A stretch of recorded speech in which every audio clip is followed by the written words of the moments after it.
You. Let's see who gonna come in here tonight. It's Saturday. See, Tank was in the building for a minute. So he was at the pew party. Had a good time. Shanna, always. See who's gonna come through. Let's give it a second. Forget anybody tonight.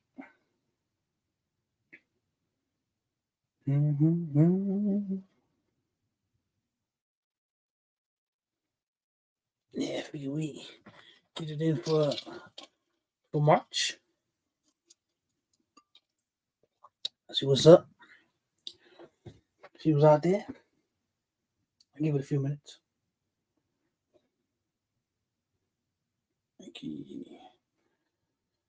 Yeah. Hit that like button on the way in. Hit that like button on the way in. Then we get the notifications running out there.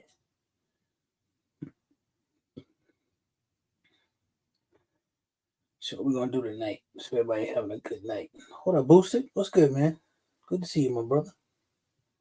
New York brother in the house. Coy, what's good, Coy? Good to see you as always. ATL in the building. Good to see you. Good to see you. Urban, how you doing? What's going on? Good to see you. Urban, I didn't forget about you. I'm bad with the shipping. Hey, Sunshine, how you doing? Hope you're enjoying your mantis. Hope you're putting it to good use. Mark, what up? What up, bro? Good to see you. Yeah. Figured, we get the monthly in. We had one earlier in the month, but that was because I missed the last one. I missed February, so let's go ahead and do another one. What up, Howard J? What's going on, bro? Detroit in the building. Canada in the building. ATL. New York. I like that. Houston. Sunshine. I know you're originally from Chicago, but you rep Houston now. Who riding? What's good, man? What's good? Okay. I'll be looking forward to that, Sunshine. I'll be looking forward to seeing that. See how you like it. See if it improves your shooting skills. Hey, Shanna. Are you good cooking dinner? What you cooking? I ain't have dinner yet. What you cooking? Road King, what's up, bro? Louisiana in the building. Fam. Cali in the building. What's going on, fam? Hope you're doing well, man. Hope you're doing well. Just chilling tonight,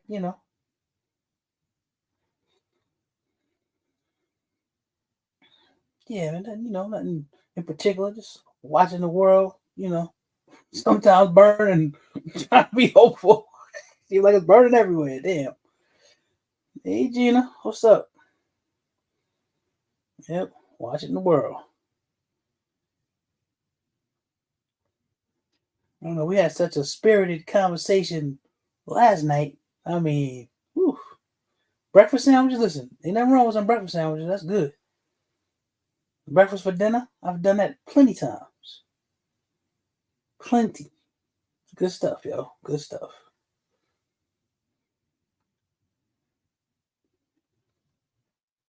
Yeah, everybody smash that like button on the way in.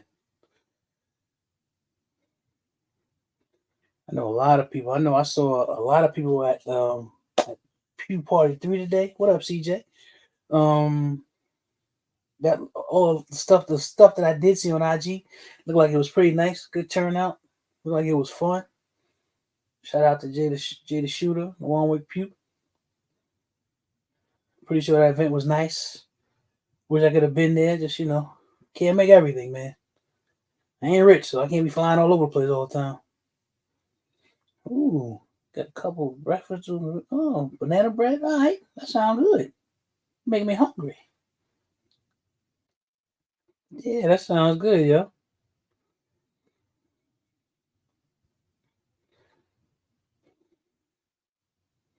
Yeah, yo, hit that like button on the way in. See if we can get some folk in here.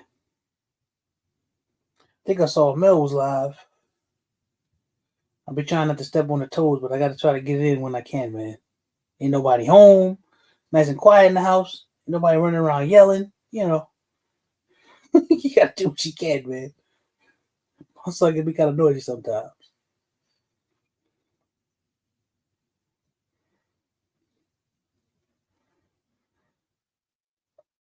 Nah, man, just paying attention to what's going on. I didn't realize that lady that got arrested. It was in Queens. I knew it was in New York, but I didn't realize it was in Queens. It was in Flushing. That they arrested her because of some stupid laws that they got there. It's crazy. If anybody got any property anywhere that ain't got nobody in it, go check on it, man. I heard this type of stuff is happening all across the country, yo. What up, Philly Slow?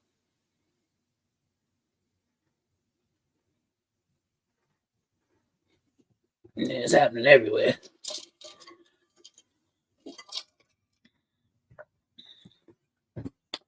Put an alarm or something on there. Maybe that'll deter something if it seems like somebody's breaking into your spot. You know, that maybe that'll change the situation. I don't know. Real deal. What's up, man? Yeah, I know. And it's too open. It's too open. I think just the immigration system is broken, man. It's just they need to fix it. And this has been going on for decades. They need to do something about it. And I don't like the fact that you here illegally and you actually got some sort of rights. How the hell are you gonna be somewhere illegally and you got some rights? I don't get that. I don't agree with that. I don't get that at all. And just to be frank and honest, I think that's some bullshit. Shouldn't be allowed, man.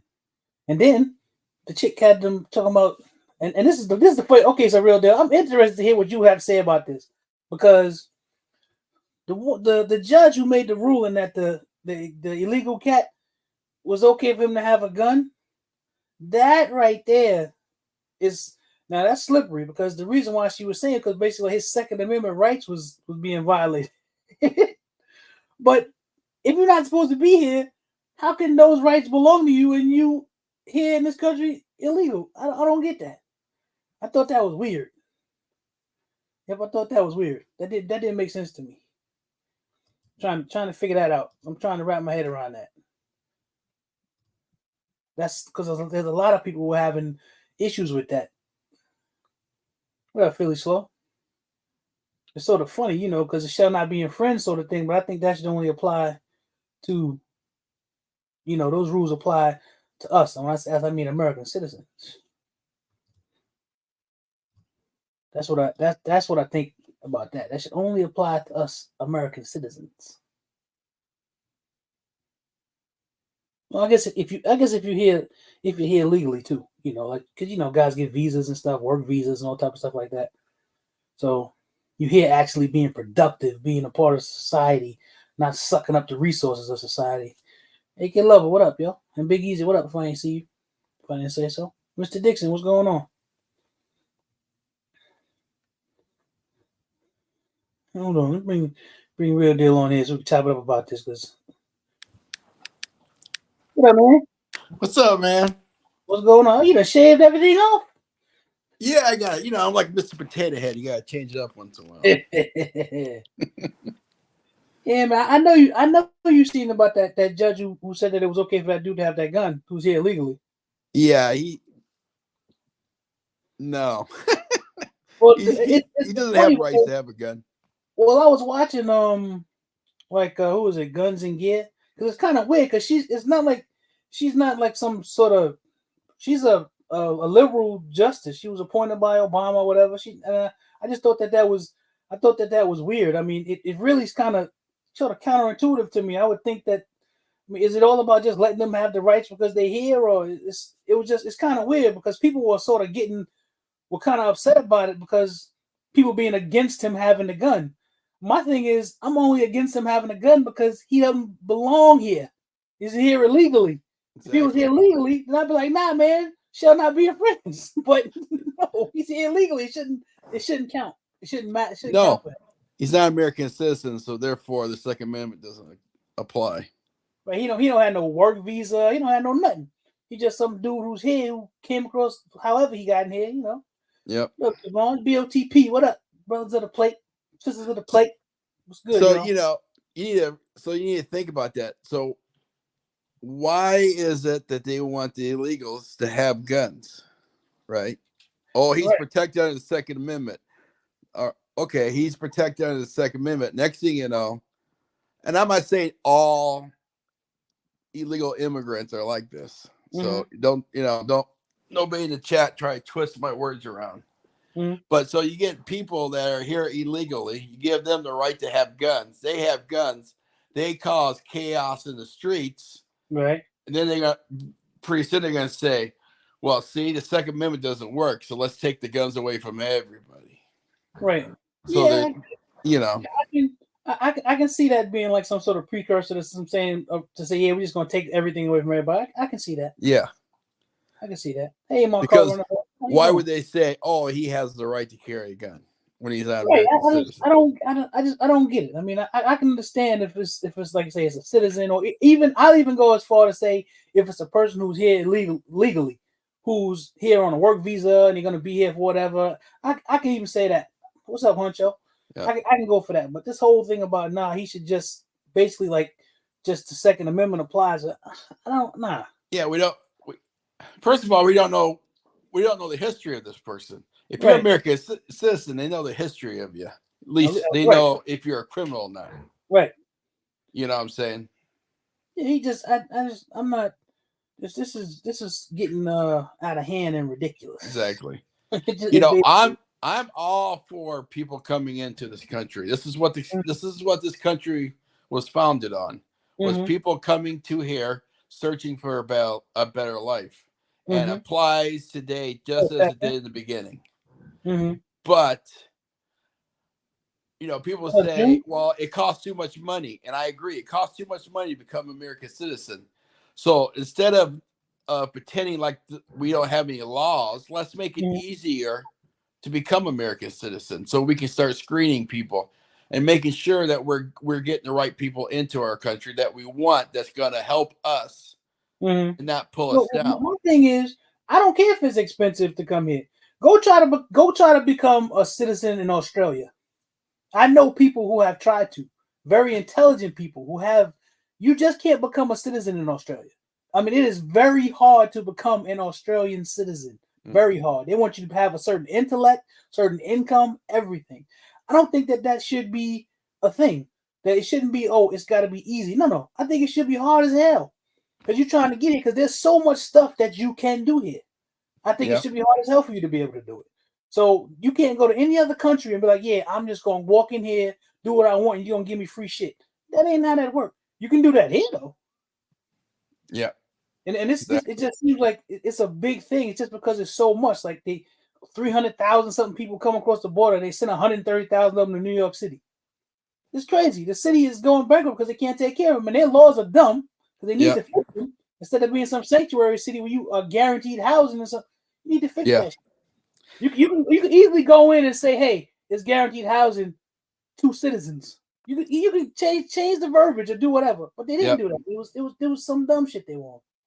And I fully support the governor of Texas. So the governor of Texas was saying we can't handle all these immigrants coming into our country. We can't handle it. They're overrunning our state. And all these mayors and all these different states that don't have to worry about the immigrants being in their state would say, "Oh, you're racist. Oh, you just don't want people to have a better life."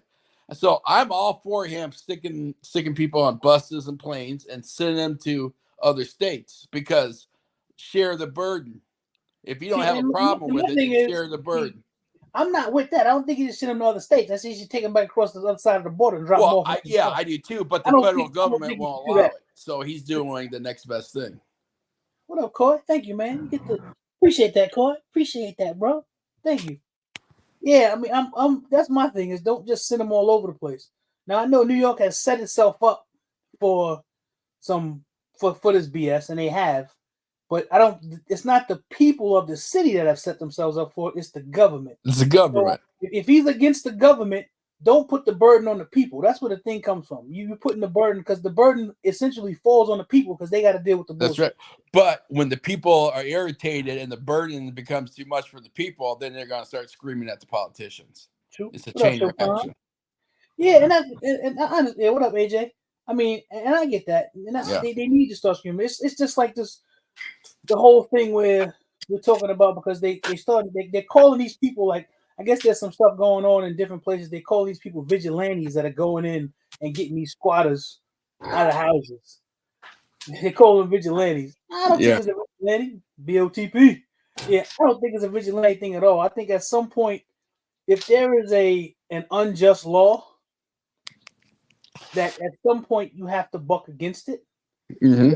And I thought, and I was thinking about it. So this is kind of extreme because people were saying, you got to follow the law, this and that. But let me say this: if tomorrow you get up and the state you live in passed a law that it was okay for some grown ass dude to be with your little minor child, and that it was all right, and that it was legal, and they start doing some shit, would you stand for it? Hell no, you wouldn't stand for it.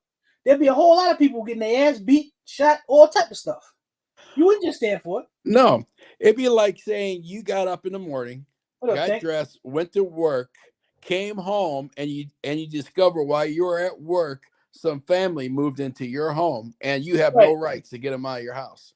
You'd be like, and that's what I was saying. And my thing is, like, in the city like New York, I was looking at the lady because she got the house from her parents or whatever. The fact of the matter is, hey, Fragrance Journey, the fact of the matter is, she couldn't do anything because of where she's at. Yeah. Now, a place sort of like where I'm at, there's different things that I can do. And people will say, oh, they're going to call the police. No. Usually the illegal folk ain't going to call the police. They're not going to call the police. So I'm like, no. You and the thing is, you have to stand up and do something. You can't just be like, oh, yeah, it's okay, and let it ride. I don't think that. If I'm lucky enough to own another property and I'm trying to rent that property out and somebody just moves into that place, and you're telling me that there's a law passed saying that I have to keep those people into a place, into my personal property that I pay taxes on, and I have no say so? I mean, see, that's what I'm talking about in Huncho. I'm talking about illegal squatters. Now, there's a whole different, because there's two different things we're talking about here. Yeah. Because you get squatters who are American who do shit like this, and then the things are different. What up, bro? What's going on? Regular gun guy in the building. And you get people who do that, who I say belong here, and they do stuff like that. You handle those things differently. I'm specifically talking about these people coming over here that ain't supposed to be here, illegal, and doing things. That's what I'm talking about. I'm an independent too, y'all. I'm a real independent. What up, Drew Hill? I don't care. I'm still independent. I can't vote for nobody this time. I can only vote in my local elections. What up, Patrick? I can't. I know you're split the two up, but as far as I'm concerned, it's in the same boat. I don't care if they're an American citizen or if they're illegal. If they're on my property illegally, you got to go. I mean, and I don't disagree with that, but I think that because of the way things are set up, I look at it a little bit more harsh if it's because, what up, New York? If it's people who are here illegally, because like I don't call them migrants. I don't care what anybody says. You are here illegally. You are an illegal. That's right. Why when Biden said it, everybody had a big deal about. He was right.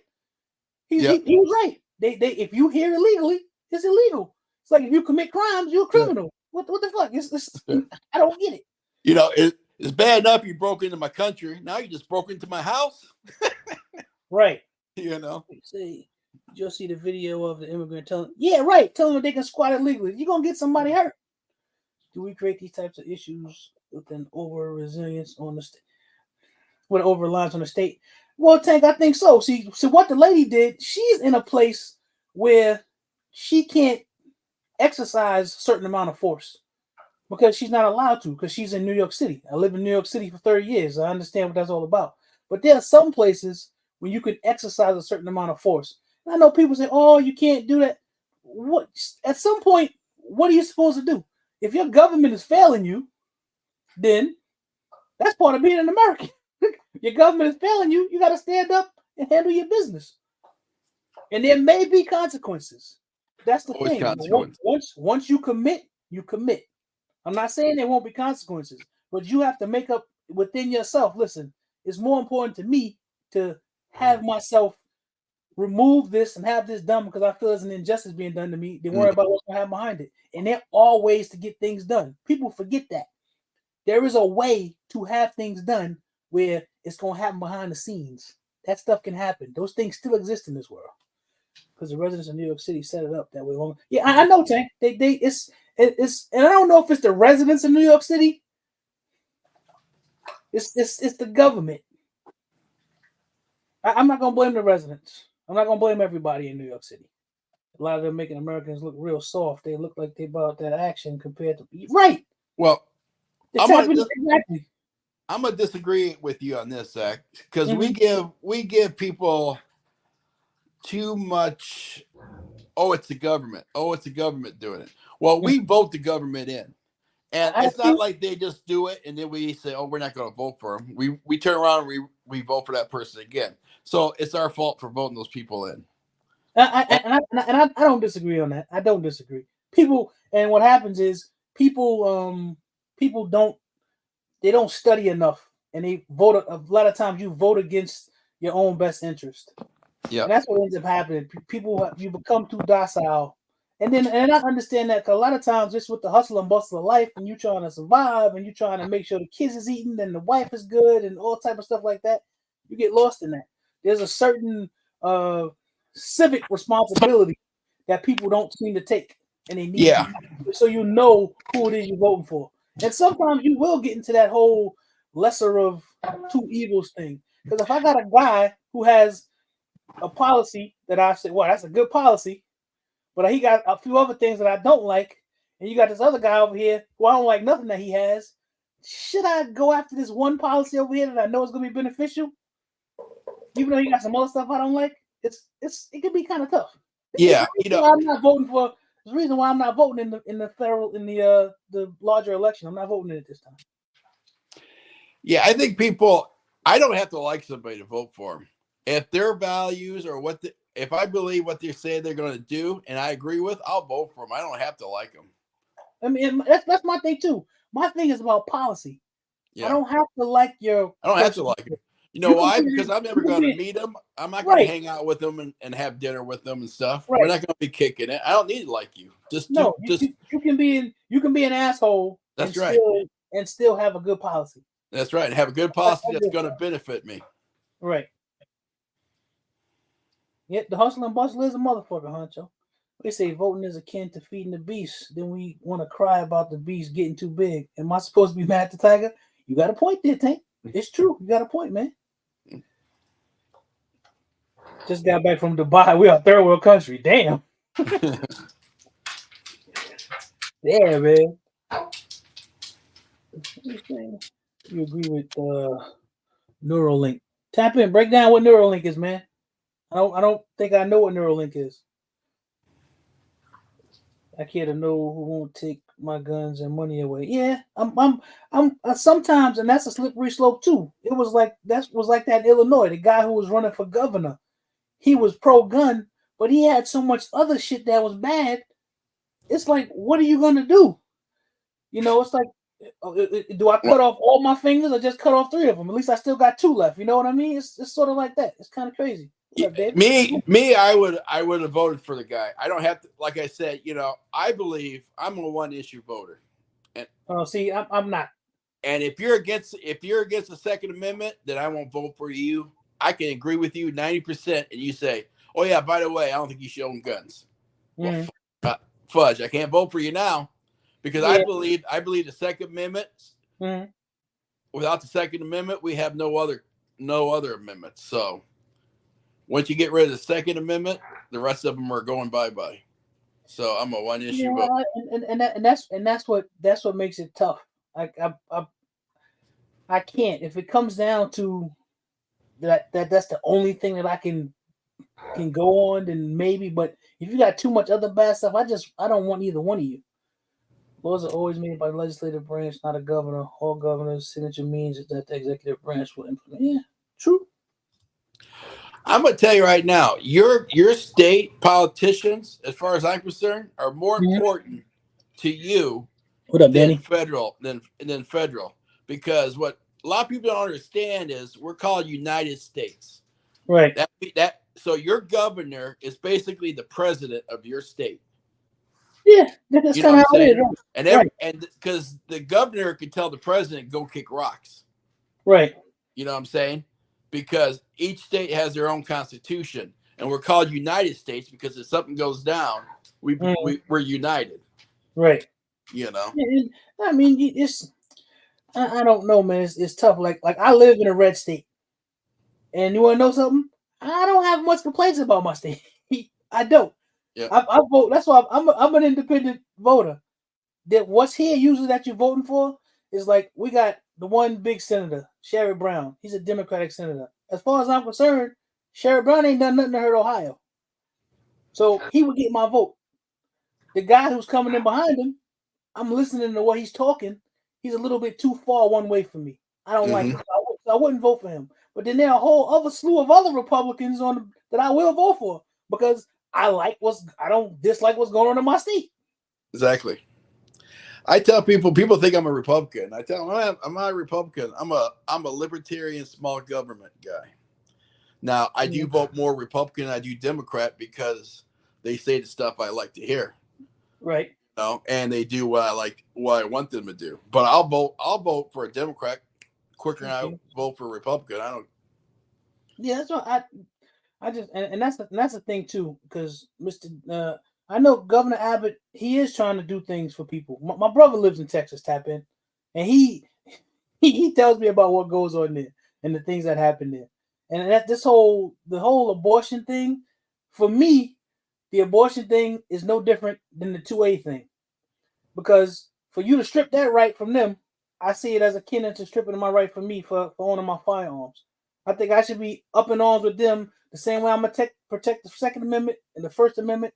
That's a right that they have. I don't think the government should tell you what you can do with a woman can do with her body. I just don't. I don't agree with that. And I'm not I'm more of a pro-life guy. For me and my family, I say no. If we got to deal with it. Like when little Zach was coming along, because we were older, they said to us, well, because you guys are older, he might have this problem, that problem. So, this is the option. I was like, no, there's no option. He just going to come to this world, whatever way it is, I'm just going to deal with it. There's no option to that. That's how I see that. That's where I'm on that. Yeah. I do agree. I do agree with this too. And there is an effort to that. I'm going to throw this out there. So I don't believe in abortion. But I also believe you choose to do in life, as long as you don't cause pain and suffering to anybody else. Right. But I will say this: if you look at the history of the person who started, what's the organization called? Planned Parenthood. Mm-hmm. It started out of hate. It started out of wiping out the black community. And I've heard that before. And if you want to go get an abortion, where are you going? You're not coming to my community to get an abortion. You're more likely to go into a black community to get an abortion. And they're usually abortions in black communities. And why is that? See, here in Ohio, the place where I knew there was one place here not too far from where I am now. And that wasn't in a black community. That community is, I would say, 95% white. It wasn't in a black community, and it was like one of the only ones in the area. That's right, Margaret Singer. That's right, Tank. And I mean, that's why my thing is like I'm like I said, for me and my family, that's my decision is no. But if you and your family decide, that's between you and whatever God you serve or whatever you believe. That's on you. That's got nothing to do with me. Those are your rights, and that's on you to take care of. That's on you to handle that. Now, and I'm gonna stay that way. Just like people get all up. What up, Lewis? People get all up in arms about the whole LGBTQ, whatever the hell they call themselves. My whole thing is go live your life, do whatever it is you want to do, but don't try to impose that on me and tell me that I have to be down with it and I have to accept it. The fuck I do? No, I don't. I don't have to accept nothing. I can let you live your life the way you can let me live mine. And as long as what you're doing, like you said, ain't affecting me or hurting nobody, then it's on you. If that's what you want to be, then that's what you want to be. Exactly. I don't got to deal with that. But if my daughter's in the restroom and a grown man walks in there that uses the same restroom, we got a problem. Right? Yeah, we got a problem then. You may identify as a woman, but guess what? When you have to go to the bathroom, you better identify as a man. I don't give a damn what you do to yourself. If you go to a doctor and you have them cut your balls off, you're just a man who had your balls cut off. I don't care about it. I don't want to hear that. Maybe I'm a dinosaur. I'm old, whatever. I believe in two genders, male and female. That's it. And every once in a while, you have a genetic mess where you have an hermaphrodite. Yeah. But even if you get into their DNA, you can go in and see if they're actually male or female. Yeah. So I don't. Nah, man. I don't get this. This new world is foreign to me, and it pisses me off. It's like they gonna think I'm raising a dinosaur because I don't teach my son to accept that stuff. You know, I live in a new world with an old soul. You know. You think so, Tappin? This is something, man. I mean, listen. If you want to look at it that way, because then you move into a whole other thing too. Is when is the pregnancy an actual person? Like they tried to do that thing in Alabama, where they made it so you can have people. Because when you go do in vitro fertilization, they harvest eggs and stuff, and sometimes those eggs aren't viable and they die. They made a situation where people could get prosecuted if something happens to those eggs. You could end up being like charged with like murder or something. But at what point is it an actual human person, or is it just a cell that can become one once it becomes fertilized? Those type of things. You get all into those things like that, man. Yeah, it's a slippery slope. What do you say, Hot Tub? What up, Hot Tub? So you coming in, man? Say the trans community has one of the highest suicide rates of any group in most.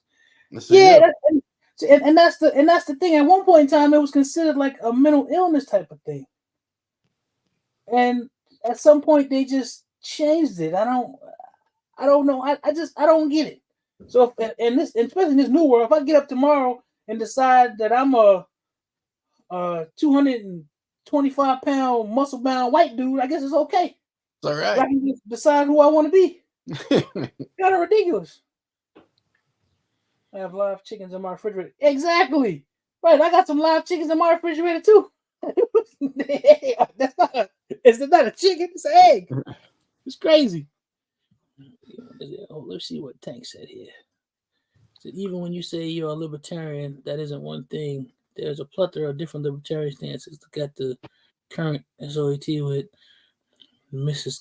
I don't even know what the hell that is. I get labeled and ANCAP all the time. Yeah, I try not to give myself a label other than independent. We can thank Obama for destabilizing the family structure. Explain that to me. Tappin. How did he do it?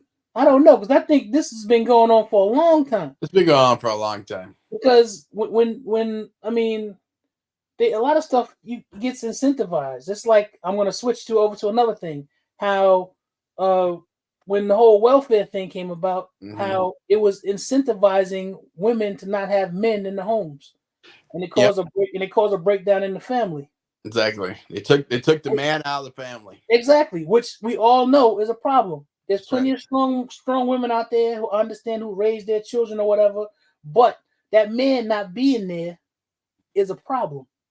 And it's a problem because if you're a woman, you don't exactly know how to raise no man because you ain't never been that thing and you don't know how to do it. And people can get upset, whatever you want to do. What up, Raja? I don't care if you get upset. There is a certain thing that I can put into my son that my wife can't. I don't care how strong she is. And as a woman, I don't care how strong you are. There's a certain thing that you cannot impart into a male because you've never been one. And there's certain feelings and thoughts and things that you don't understand, no matter how smart you think you are. And it's the same way a father who's raising a young lady who may not have a woman there, there's certain things that he can't instill into his daughter either, that the woman needs to be there to instill. It works both ways. Exactly. There's a ton of nuance to any subject. Folks try to simplify everything. Yeah, I get it. I get it, thing. But you still want to have a discussion because that's how you work things out.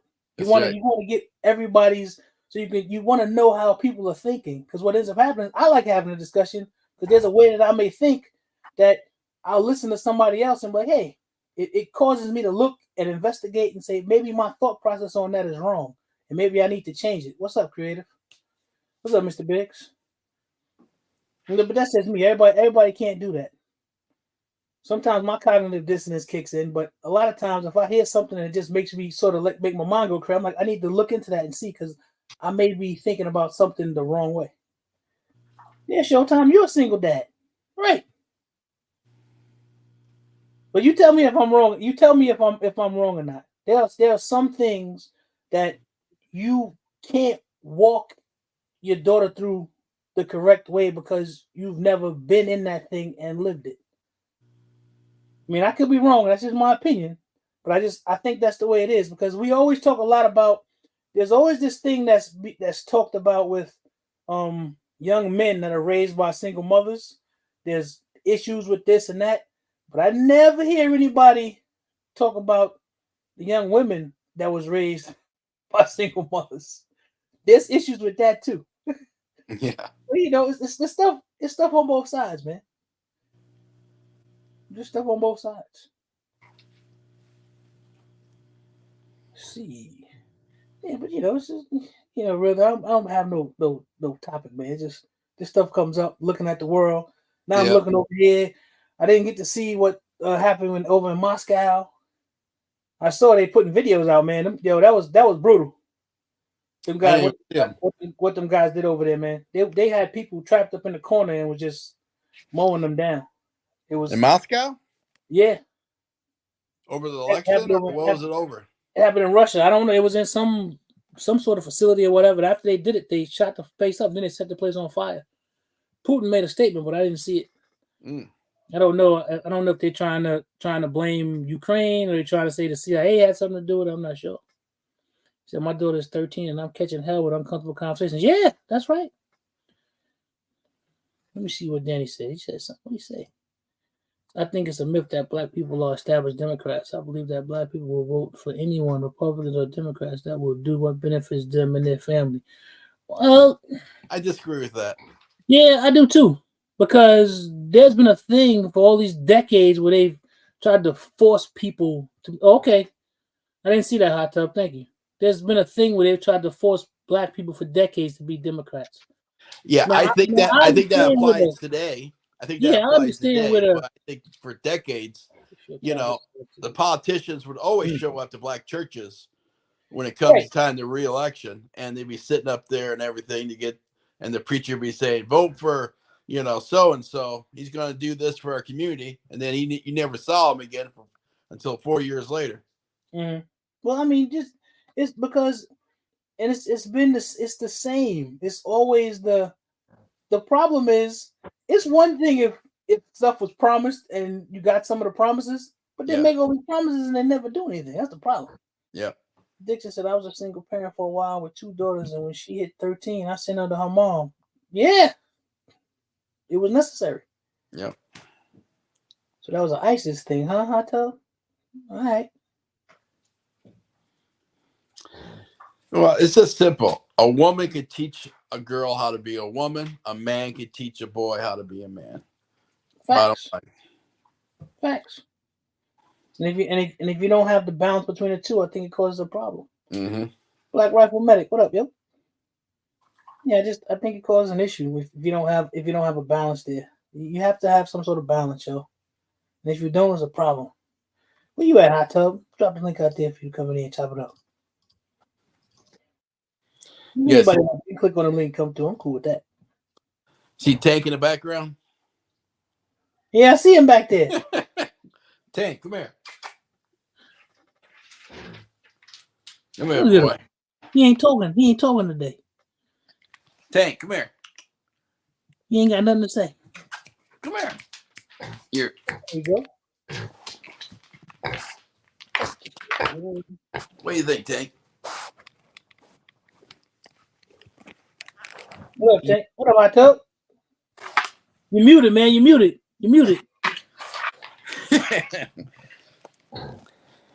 Hot Tub, you muted. Am I muted? Can you hear now? Very low. You sound like you're far away.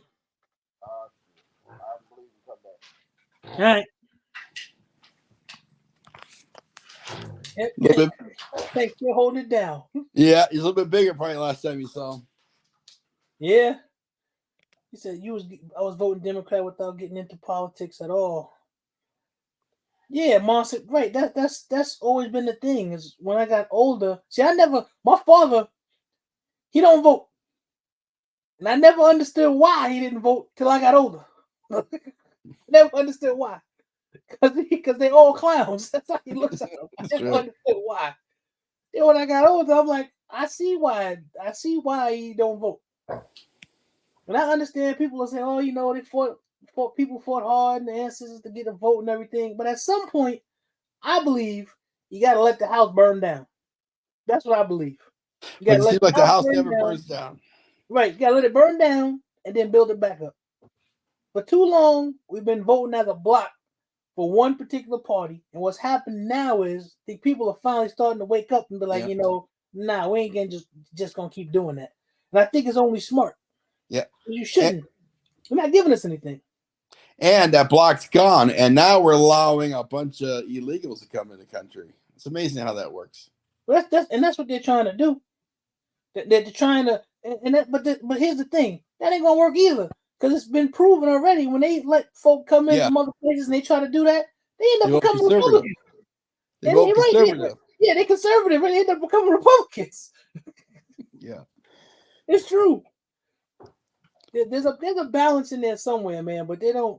That's why I'm not for the, I'm cool with the let's go have a drink, let's go have a cigar, let's go sit in the back room and let's strike up a deal. A good deal, a good negotiation, there's always something left on the table. Nobody gets everything that they want. That's a good negotiation. I get some, you get some. Not just, I gotta have it all, and if I don't have it all, then that's not how stuff is supposed to work. It should be illegal for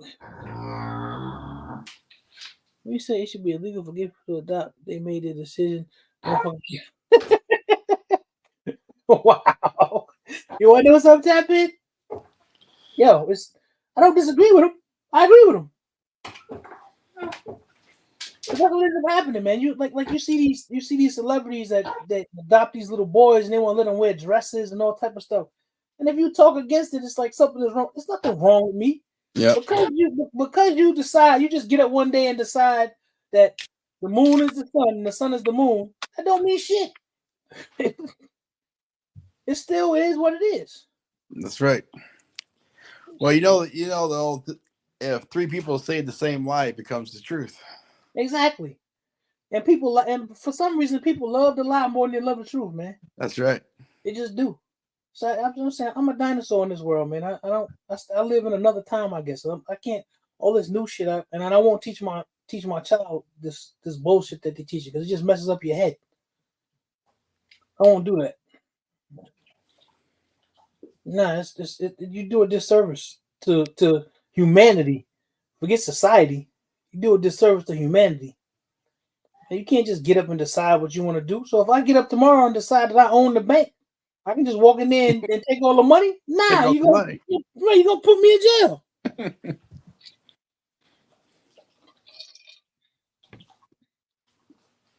Yeah, Tap-In. What's the Neuralink thing? Is that something to do with Elon Musk or some crazy shit? Sounds like some sort of technology. Yeah, they carry my hot sauce in the bag, Huncho. That was some bullshit, man. I've been black my whole life, and I don't carry hot sauce nowhere. All of a sudden, she carrying hot sauce everywhere. What's bullshit? I see you down there, hot tub, but I see you there, but I don't see you. But we can hear you. So y'all hear me now? There you go. Yeah, I hear you now. That's better. Yeah. I had to put the headphones in. Hey man, great topic, man. It's good to see Real Deal back. Yes. Hey, how you doing? What's going on, bro? Not much, man. Just relaxing. What up, Gravy? Yeah, man. I was before I was watching the cat. I forget his name. He just came across my feed. I just started watching him a couple days ago, and he's a New Yorker, and he was talking about the area there where the lady got arrested for putting the locks on the door, or whatever, and why. And he was just getting to more about why it came about. And it's ridiculous, man. I still believe that there are ways to get things done. She called the police because she felt she had no choice. And in her head, it was like, there's no way I own this house. I got the deed, it's mine, and this guy can just stay. That's why she called the police. She thought she was in the right. Right. She thought she was in the right. And that's what I'm saying. In these situations, if things are the way that they are, calling the police ain't the way to go. No. You're gonna make it more difficult for you. Right. Well, you know, and I think you gotta do something. It's gonna go back to how it used to be in like the 60s and 70s when they used to say like to pay people to go up in your house and get you up out of there. Mm-hmm. Right. There's been a couple of cases of that in Georgia where they send like some head busters in there and they beat up the people in there. Now it don't end up good for the homeowners, but they get their property back. But on the flip side, you're gonna have to deal with the legal problem that you created the other end. I was looking at the comment Danny said. Trump said Jews hate Israel if they don't vote for him. What's the difference? You want to know what the difference is, Danny? I ain't Jewish, so I don't care. I'm a black man. that don't mean nothing to me. It don't mean a damn thing to me. I'm a black man. I ain't a Jew. So Joe Biden talking about you don't vote for me, you ain't black. That's some bullshit. If my name was Rothstein or Goldberg, and I'd probably be like, yeah, fuck Trump, because talking about I ain't Jewish if I don't vote for you. But no, I'm not. I'm Zach, the black man. So I care that Biden said, "Oh, if you don't vote for me, you ain't black." So yeah, so that's between Trump and the Jews. It ain't got nothing to do with me. I wish they would stop doing them comparisons. The you ain't black was worse, Captain. The you ain't black comment was worse than the hot sauce comment. Way worse. Yeah, so I try not to get into some other folks' business. That's their business. They got to deal with that. That's not my business. Well, right. First of all, those are stupid statements because that statement is saying all black people think the same. So therefore, if you don't vote for me, you ain't black. And the same thing with Jewish people. All Jewish people are the same. So if you don't vote for me, you're not Jewish. Well, right. We all have different opinions, thoughts, and different journeys in life. So that's the most stupidest, ignorant saying I ever heard. Yeah, it's dumb. And the fact of the matter is it's a silly statement anyway. So if you don't have a 2011, you ain't black. You still with that, man. Man, look here. We have no good choices this time around. No, we don't. And I dare to say we ain't had good choices in a while. A long time. But I keep stressing this to people. And a lot of folks get mad with me when I say this. Not voting is an option. Mm-hmm. That is a form of protest because that forces the party, either party that you vote. What up, David? When they see that a large number of you have disengaged from the political process, then they're going to want to know, number one, why are you disengaged? Number two, what can we do to re-engage you? Because one thing the government is scared of, and this is every government on the planet, and they've said this numerous times, they're afraid of people who disengage from the political process because that's the first step to armed revolution. Mm-hmm. Right. And so that makes everybody nervous, and especially when a whole community that typically does vote in a block is all of a sudden in mass numbers disengaged from the political process. That's a mistake. Right. And that is a way to bend the party to their needs. So people, they say, well, what, you going to vote Republican? And if I do, so what? Right. I just don't like that they pigeonhole black folks and tell us that we have to vote a certain way. Right. Because that's why I think when you say when you said, like, the thing is, you said, did Trump do anything to hurt black people? When you have to think about right, and that's the thing. And if you sit down and you think about it, I'm like, no. But now I can look at Joe Biden. Yeah. I know some people who are affected personally before he was the president that he hurt. Hey, right. that he fucked over.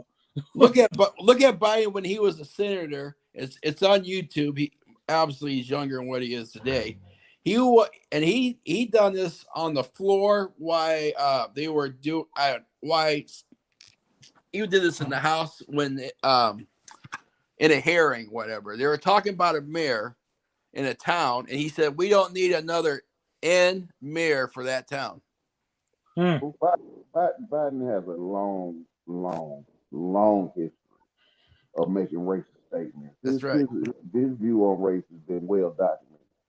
Right. All of us, I don't know why we allowed him to revamp his image, and he did that using Obama, because up until that point, Biden has run for president before. Oh yeah, he can't win. He couldn't win. He couldn't win. He was always considered unelectable. Charlie boy, what up? The only And the only reason reason they picked him this time because he was the last choice. That was it. not even that. We associated him to his proximity to Obama. We gave Biden, when I say we, I mean Black America. We legitimized him. And that was the absolute wrong move, because you had people screaming, "Do you not remember this guy reference?" Right. But you had a lot of younger voters who never saw those videos. You had a lot, you had a lot of older voters who said, "Well, he's a Democrat, so we have to vote for him." I met many old people, old Black people, that say, "Well, if we still got to vote, we have to vote, so we have to vote Democrat." No, we do not. And I got to drill that shit to the end, because you vote your interest. Every other group votes their interest. What is in my best interest for me and my community? Right. That's how you vote. That's how you get things from your vote. Right.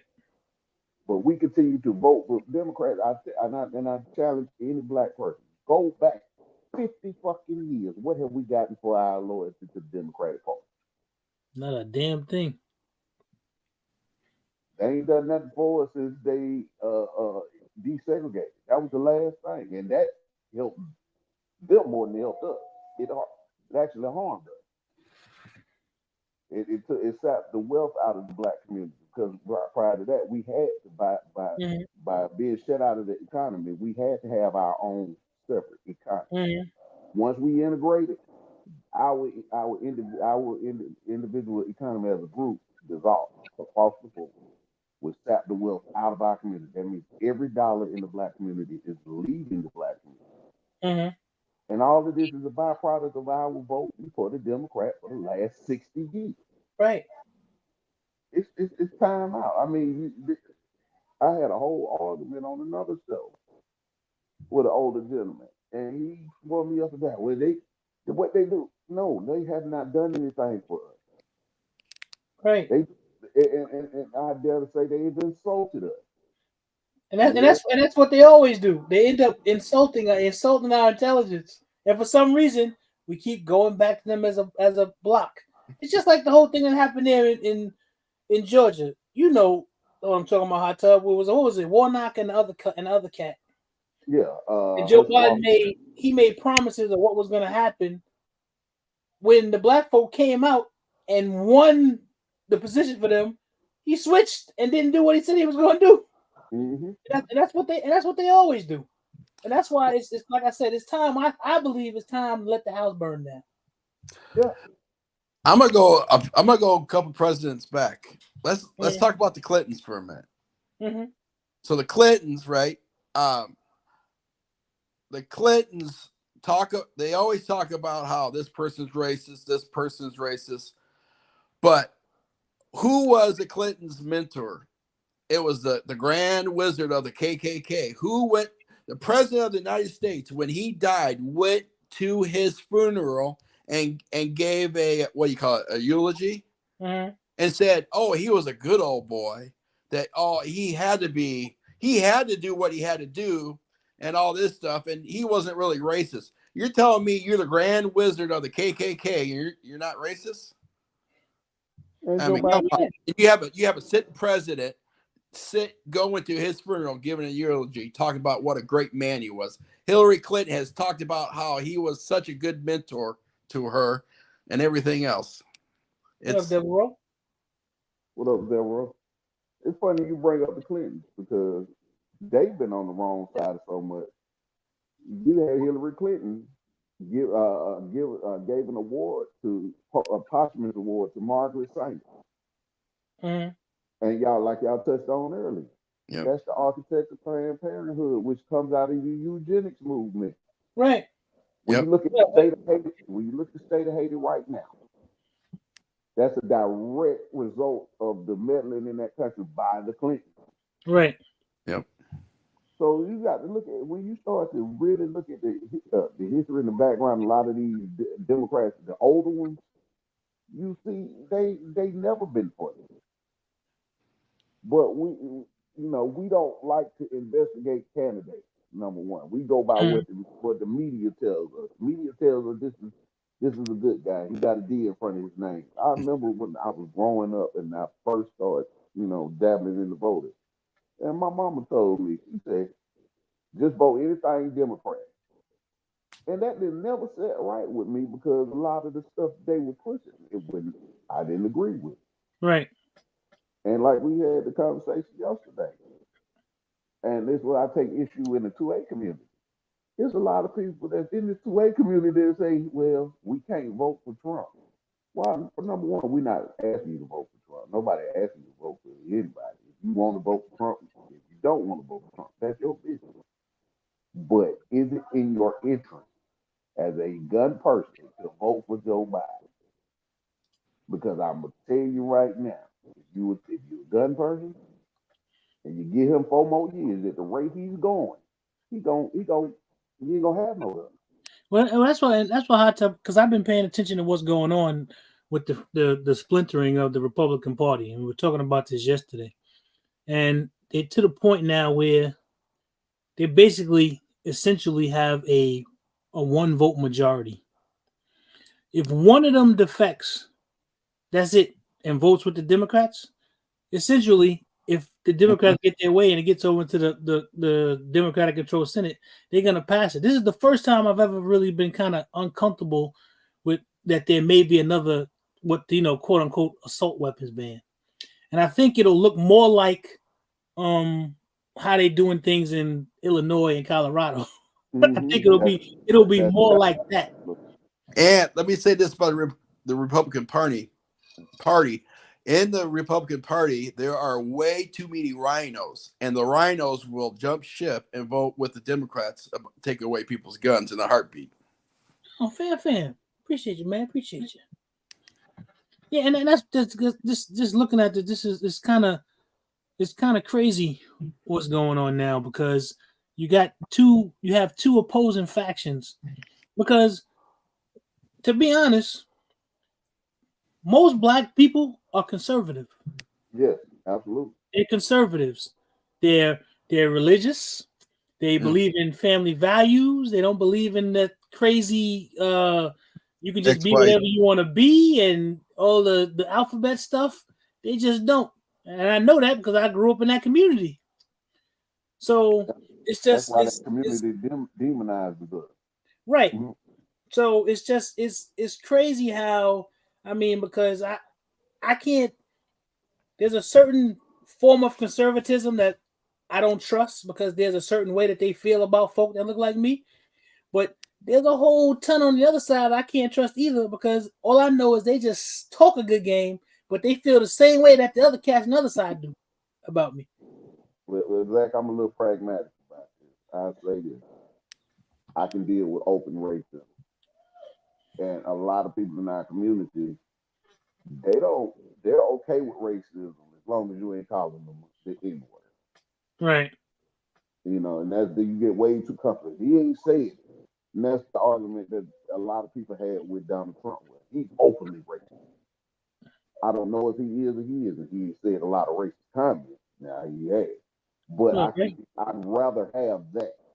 I'd rather have somebody that tells me up front what their views are than somebody who hides behind a smile and claims he's my friend and then turn around and make legislation that harms my community, that targets my community. That's why I draw the line there with Joe Biden and, kind of go back to the conversation last night. I wasn't against what you and Roadblock were saying. Not at all. But I don't want us to get so bogged down in Trump said this, Trump said that, and not look at the fact that what did he didn't do anything legislatively that harmed us. Mm-hmm. And here's my thing too, Hot Tub, with those arguments like we were having last night. you can have two things going on at one time. Yes. You can have where I'm pointing out what it is that Trump did that's bullshit, and pointing out what I did that Biden is as bullshit, and don't agree with either. See, what ends up happening is if I say one does something, the assumption is that I'm for the other, and that's not the case. And that's why I always say the context is important, because if we're talking about him, like Tappan said, with Roblox said that the issue was with the railroads is because of Trump. Now, what he was saying was he was talking about a certain part of deregulation that caused a specific issue. That's what he was trying to say. Now, because I would say that, it doesn't mean that I agree with what Joe Biden is doing on that side either. It's just that it's okay for me to point out what either person did in the context of what we're talking about. And it seems like you argue. It seems like you arguing for or against one when you're not. You're just pointing out what that person did. For me, that makes the argument stronger. Where that's why I can't fuck with either one of them. And see, that's why I was trying to kind of roll it back to it, because and when I address Roadblock on the railroad issue, I would say the same thing to him, like, hey man, you right, Trump did do that, but did Joe Biden come in and reverse that? No. Right. No. So when these policies are being made, and I will say this about, if you point to any Republican policy that was made that you didn't agree with, that will harm the community, I want you to go one election cycle later and see was that policy repealed by the other party, and you're gonna see across the board it never is. You know, I even go to the Voting Rights Act. Why do we even have to still have the Voting Rights Act? We are the only community that has to have our right to vote voted on every 8 years or something like that. It keeps coming up. When at any given time, it could have been enshrined into law. Because when Obama came in, he had a Democratic House and a Democratic Senate, and he Every ran the 10 White years, House. thank you, Mr. Dixon. You could have enshrined that into law at any given time. Same thing with Biden. Biden's first 2 years, you had a Democratic House and a Democratic Senate. So when they tell you, "Oh, we can't do this," chances are, if you had both houses in your first 2 years, you could have done anything you want. Right. And the other party cannot stop you. So why is it that at the very minimum, the Democrats could have done that for the black community and still kind of kept the vote? You didn't even try. Because you don't want to do it. Exactly. Because that's a political tool that they can use to say, hey, the Republicans gonna come in and take your right to vote. It's always a Republican boogeyman that they put up against us, scare us to vote. That's a fact, Tappan. That's true. He said it's like with everything. Is if you say you don't want any Palestine getting genocide, automatically means you're anti-Semitic. That's bullshit. I'm not anti-Semitic. You bombing them people out of existence because you just hate them people. You ain't trying to get Hamas. You trying to kill all of them people. Yep. That's what that's all about. You ain't just trying to get Hamas, because if you was trying to get them, there's ways to do that. When you indiscriminately blow up hospitals and blow up refugee camps and all that, talking about you don't know. This is 2024. They could drop a damn rocket through my freaking window right now and kill me and not hurt nothing else. You set my house on fire. They can do that. They got shit like that. So you can't tell me that. That is an indiscriminate deciding that, hey, we don't want those people there, so we are going to make an attempt to wipe them out of existence. And the American government is complicit. I don't care what anybody says, because for some reason, we ain't got the balls to say, hey, we're not going to give you no more guns. We ain't going to give you no more bombs. We finished with that bullshit. Stop. Do something different, or we're going to stop giving you $6 billion a year. I don't know why we can't do that when we're supposed to be the big dog, and we just can't stop. I don't get that. Because the big dog likes money. I guess that's what it is. Because that's my thing with that. They don't give us money. We give them money. We give them money. We give them money. Then American companies go in there and get the money. They buy the military equipment from American companies. That's right. Yeah, and that's the thing that needs to stop. I mean, you can't look. I can't look at that situation and just be like, well, I'd have to say that all of those people are in a trick bag the same way we are. Their government don't give a fuck about them the same way our government don't give a fuck about us. And they getting wiped out off the face of the planet. And that shouldn't be, because every one of those people over there in Palestine didn't do something to those Israelis over there. They didn't.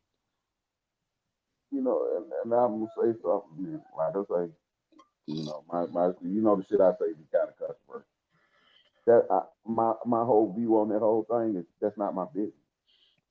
And you want to know something, Hot Tub? I get that too.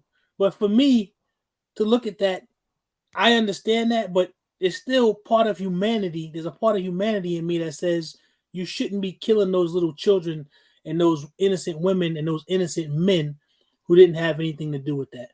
You're just wiping a whole group of people off the face of the earth just because you think you can. And to me, that's an injustice. And there's something inside of me that, like, I can't stand for that injustice.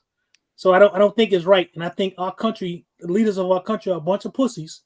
Because if I'm giving you the money, I should be able to turn the spigot off and be like, nah, we're not doing this no more. You're gonna stop. And if you don't, you won't get another damn dime from us, another bomb, another anything. And that's what needs to happen. But they won't do it. I agree with that, but I mean, what's going on over there is no different from what we as a country did in Afghanistan. I know. In Vietnam, in Haiti, and I can keep going. Yeah.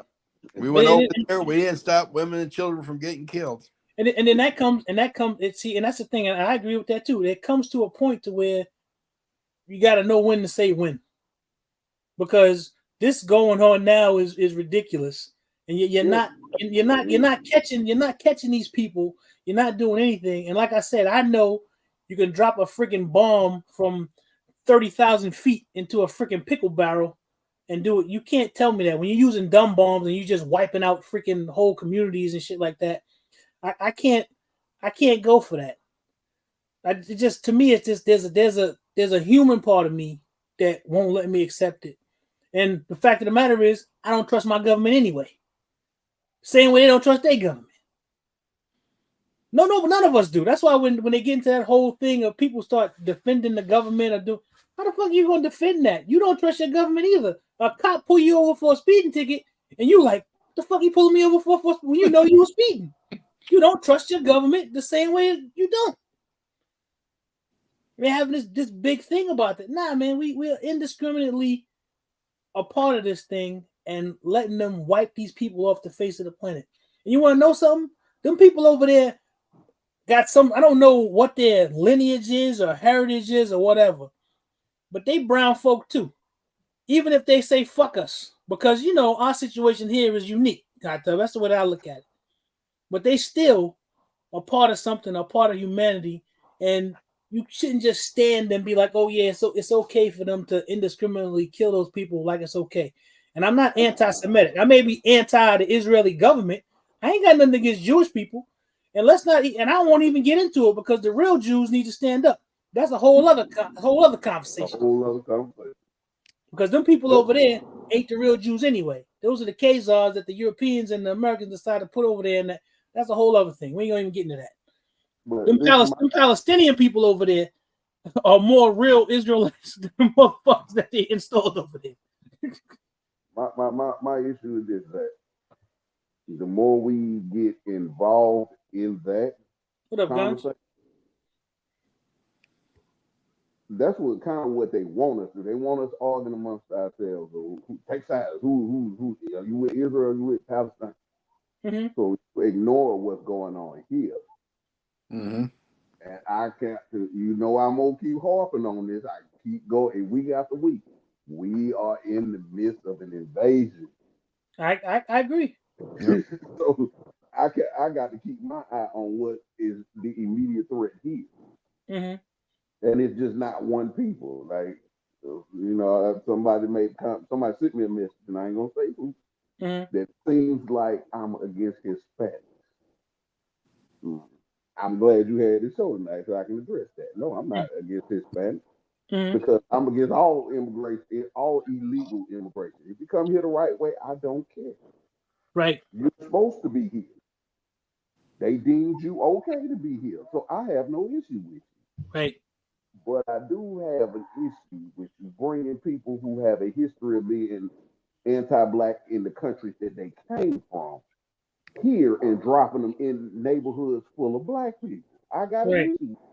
That's a recipe for conflict. Mm-hmm. They're bringing Trump went lying when he said that it sounded racist when he said it a couple years ago. You want to know something, Hot It Tub? don't sound racist now. I never thought that statement was racist. I thought that made perfectly good sense. You ain't gonna ship the people. You ain't gonna ship the people that help build your society and make your society better. You're gonna ship the ones who you think, let me get them out of here and send that problem somewhere else. Right. That I heard that they're emptying their prisons and saying, "Leave, don't come back." Yeah, that statement that he made sense. I never thought that was a racist statement. It made sense to me because if I had a country, I wouldn't send you my best. I'd send you the bullshit. Yeah. And you know what? I would be the first to admit when I heard Trump say that back then, I said this motherfucker racist as hell. I was wrong. I was totally wrong. I'm man enough to say when I'm wrong.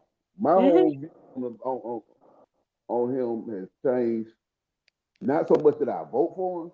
We had that caveat because these still got some issues that you still ain't told us what you're gonna do for us. But right. But he was making sense when he said he just don't know how to say shit. He doesn't have a bullshit filter. My thing with him is that I know that he's a grifter and he'll take advantage for whatever he thinks is good. For him, yes. But he was right. Because as we see now, they bring the crime, they rapists, they some killers, and we seeing it.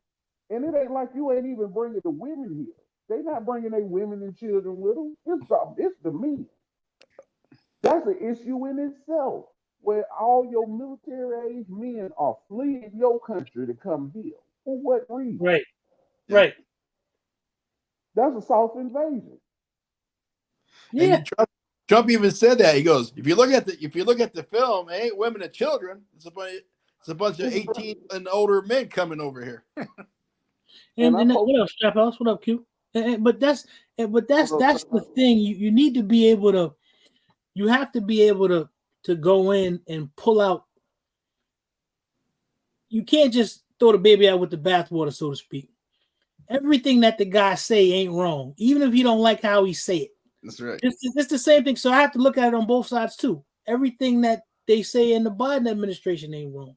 You need to be able to pull out the good stuff that's there. So I could never say that everything that Trump did. I couldn't do that. I would be not a genuine person if I did that. And this is another thing I got. Every social we see in since 2020. This has been an eye opener for society, and I hope everybody catches it. Everything that they told us they could not do because it would cost too much for decades. They're dumping more money into illegals. I'm just talking just illegals, not the money that they ship to Ukraine. Just right. with the migrants, with the illegal crisis. Right. You're dumping more money into that than it would be to clear up your homeless problem. Right. To set a universal income wage, do universal health care. All of that would be cheaper than what you just did with the migrants. Now you add into what they sending over to Ukraine. Oh, we shouldn't have no social problems in America. Hot tub. Because During out of nowhere. During the COVID thing, what convinced me that they was on some bullshit, they thought the stock market was going to crash. Somebody pressed a button and they put $4 trillion into the stock market in a day. They pressed a button and they put $4 trillion, pull that shit out of their ass out of nowhere, and pump that shit into the stock market. That let me know right there that they was all on some bullshit. That means that anytime you want to, you can create what you want to and make stuff happen. Yeah. That let me know that right there over anything else. That's all. Like, you can't never tell me again we ain't got the money for something. They always find the money when they wanted to do the tax cut. They found the 10, however trillion what that's going to cost the country. They found the money to do that. So that all that they can't do stuff, that's bullshit. That's just stuff that they say to us. They just can't do anything for the American people. The people who fund all their bullshit, they can't do anything for us. But when they decide to do something else, like they're going to send $6 trillion, $18 billion to Ukraine, they can do that. In the blink of an eye. But they can't create a universal healthcare system where everyone can have healthcare. But they can pay for all this other bullshit. That's why I can't trust none of them. Yep. Meanwhile, they want to tell you, oh yeah, by the way, you can't retire at 65. Right, Tappin. Now you got to do it at 70 because we don't have enough money in Social Security. What up, Mira? Yeah, and how come you don't have enough money? I've been paying. My parents paid. People before then, everybody. What you mean you ain't got no money? As a matter of fact, and they call it an entitlement. It's not an entitlement. I've been paying for into it. Right, I've been paying it. Ain't no entitlement. It's I'm entitled to it because I earned that shit, not because you've given me anything. But when they say entitlement, they say it as a bad, use it as a bad word. No. I earned that. That's money that you took from me and put into the system that I'm supposed to be able to get back because I was a productive citizen, quote unquote, in your society, paying that money into that shit, and I'm supposed to get the shit back. Well, they took the money without my permission. Exactly, because I don't want to give it to them. Because I would, if I had a choice, I wouldn't let the government take it. Yeah, I'd be like, fuck FICA. I don't even know who the fuck FICA is. That's right. Well, you do know that all the money, the United States sends a lot of money. We are propping up a lot of governments all around the world. I know. That's where your Social Security money going to. Right. Yeah. And I hate that. I hate the fact that it's going there. Well, that's where you send all your Social Security money to come back and tell you, oh, we ain't got no money. Just like this, and I do it one step further. Look at the housing crisis. Mm-hmm. There's no reason that any one house outside of a mansion should be $500,000. No. Because right now, do you realize we have a glut of houses? Like we have more houses than people that need houses at this point in time because the baby boom generation. So many houses that there's a bunch of houses. They were talking about that. They said it's too many houses, so the builders are losing money. And then not to mention the fact is, I work for a bank. The thing that the bank hates the most is having properties and stuff like that on their books. And there's so many. They got whole departments that are set up just for that, to manage those type of things. Because you got to send cats out to cut the grass and maintain this because of the neighborhoods they're in and all that. And ain't nobody in them houses. So there shouldn't be a housing crisis in just for instance, down like where I come from in Queens, they're building these huge high-rise buildings that nobody can afford to live in. The regular people who live in those areas, who have regular jobs and make regular income, they can't afford to be there. But those places are sitting vacant, and it's too expensive, and people need a place to live. You know why they doing that? They build those as tax shelters for out of country billionaires. So, like a lot of those luxury high rises in New York, a lot of Chinese billionaires own those. A lot of Arab billionaires own those. They'll never come to them. They'll never live in them. But that's a way for them to embezzle money through that. There was a big story on that on Vice about that. Well, when I used to work in mortgage fraud, we used to see that all the time, because you'll get a young couple who because they put limits on it, but then there's even ways to work through that. You get a young couple who is getting ready to buy a $2.5 million house, and they'll get 5, 6, 7 different gifts of 50 grand each from these Chinese banks. Because when you look at the paperwork, it's all in China. It's all in Chinese. It's got and these are gifts. And this is how these people would launder money. Now they tried to put limits on it and stuff, but what ends up happening is, instead of you having one relative that do it, that's why you end up having 5, 6, 7, 8 relatives giving you all this money because they're circumventing the system. And that's how they get into the properties and get into the country. I mean, and it sucks. You shouldn't be allowed to come in here and do that. No foreign entity should be allowed to come in and own a park or own the parking system where you got to pay, like the system in Chicago. Their parking, how they pay the parking, is owned by a foreign entity. The city of Chicago don't get the money from that. That money goes to this foreign entity. I watched the whole documentary on it because the city of Chicago needed money, so they sold that system to some other. I think it's some company out of Dubai or whatever, over in the United Arab Emirates. Mm-hmm. They get that money. The people of Chicago don't even get that money. I don't think people realize that this America is one of the only countries where you as a foreigner can own property in this country and not even have to live here. Right. Now, just suppose that anywhere else you go in the world, if I want to go back to Africa, let's choose Ghana because I know Ghana's law. I can't buy property in Ghana. I have to go through either I have to be married to a Ghanaian citizen, mm-hmm. or I have to go through a proxy person. That's mm-hmm. a person, and in Dubai they call them WAP. In Kuwait they call them WAP. That's a person that does business on your behalf with that country. Mm-hmm. They can buy the property, and it's in their name, and they're leasing it to you. And they do 100-year leases, 50-year leases, 20-year leases. But you can't, and that's standard across the world, most of the world. I know they all. The first time I heard that was because one time my brother had like a mortgage bank or whatever, and mm-hmm. the first time I heard about that, I forget what part. It was in the Caribbean, where you can't go buy there unless you have some sort of familial connection to it. And you have mm-hmm. to do just like you said, you'd have to lease it from somebody who has some sort of ties to that place. You can't just go there and just buy it. Like you said, our politicians have sold the American people on where we are up the river in the United States, where you can just come from some other country and own property here. I don't believe you shouldn't be able to own one single stitch of nothing if you ain't gonna be here. I shouldn't be over in China or wherever, and I have properties over here that I own and I'm making money off of, and people living in and renting. I don't think you should be able to do that. And we, like you said, we one of the only countries, if not the only one, you can do that. You know what China owns in farmland in this country? They own a lot of farmland. Right. And you got to ask yourself, well, where's the logic for our government to do this? Our government doing a lot of stuff that don't make no sense because it leaves you vulnerable as a country. Right. Open the floodgates. Now these people that's coming in, they're not vaccinated, and I'm not talking about with the COVID shot. They don't have basic vaccinations like the measles vaccination.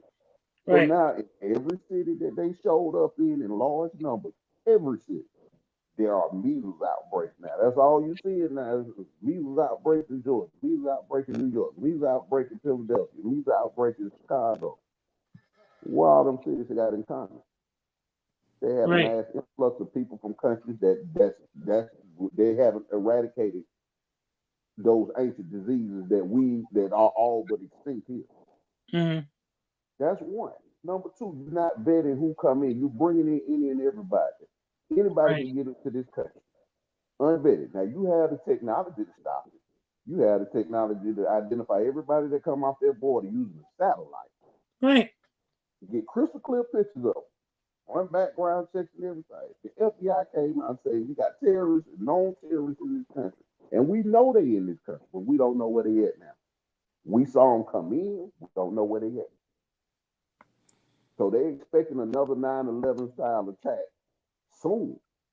Yeah, I think that's my man Josh. What up, Josh? I think that's Josh. What up, man? I think that's Josh. I'm gonna get back. I want to ask you because I want to put this up what he said because I want to ask you something, Matt. That's right about the property. The U.S. screws up a lot of things. It's not like not having merit-based immigration and also citizenship when born in American soil. I get the history, but it's 2024. I don't disagree. Oh, it is. What up, man? What's going on, Josh? Good to see you, bro. Oh, because this is what I wanted to ask you about, Hot Tub. Because you a veteran. You done put some time in for this country. You done left some blood in some places and done some things that I ain't never done. So I ask you this, and I respect your opinion on it. So what Mr. Dixon said, he says that Trump being elected, like he'll they'll own the presidency. Because there's some things that I hear Trump say that I don't agree with. Like, I'm gonna be a tyrant on the first day. or he's trying to be like he's going to be a fascist or things like that. Stuff like that I don't agree with. When you as a person who's given part of their life, sacrificed part of their life for service to the American people. I'm not even going to say to the government, to the country, to the guy standing next to you who had a uniform like you. When you hear stuff like that, what does that make you think? I mean, do you think that it would be okay to live up under some sort of fascistic sort of dictator sort of type of thing? No, I don't believe in dictatorships at all. I see what comes out of a dictatorship, but I'm under the mindset until it happens. You know what? I'm gonna say it. If he do decide he don't want to leave after the next 4 years, we'll deal with that when he gets there.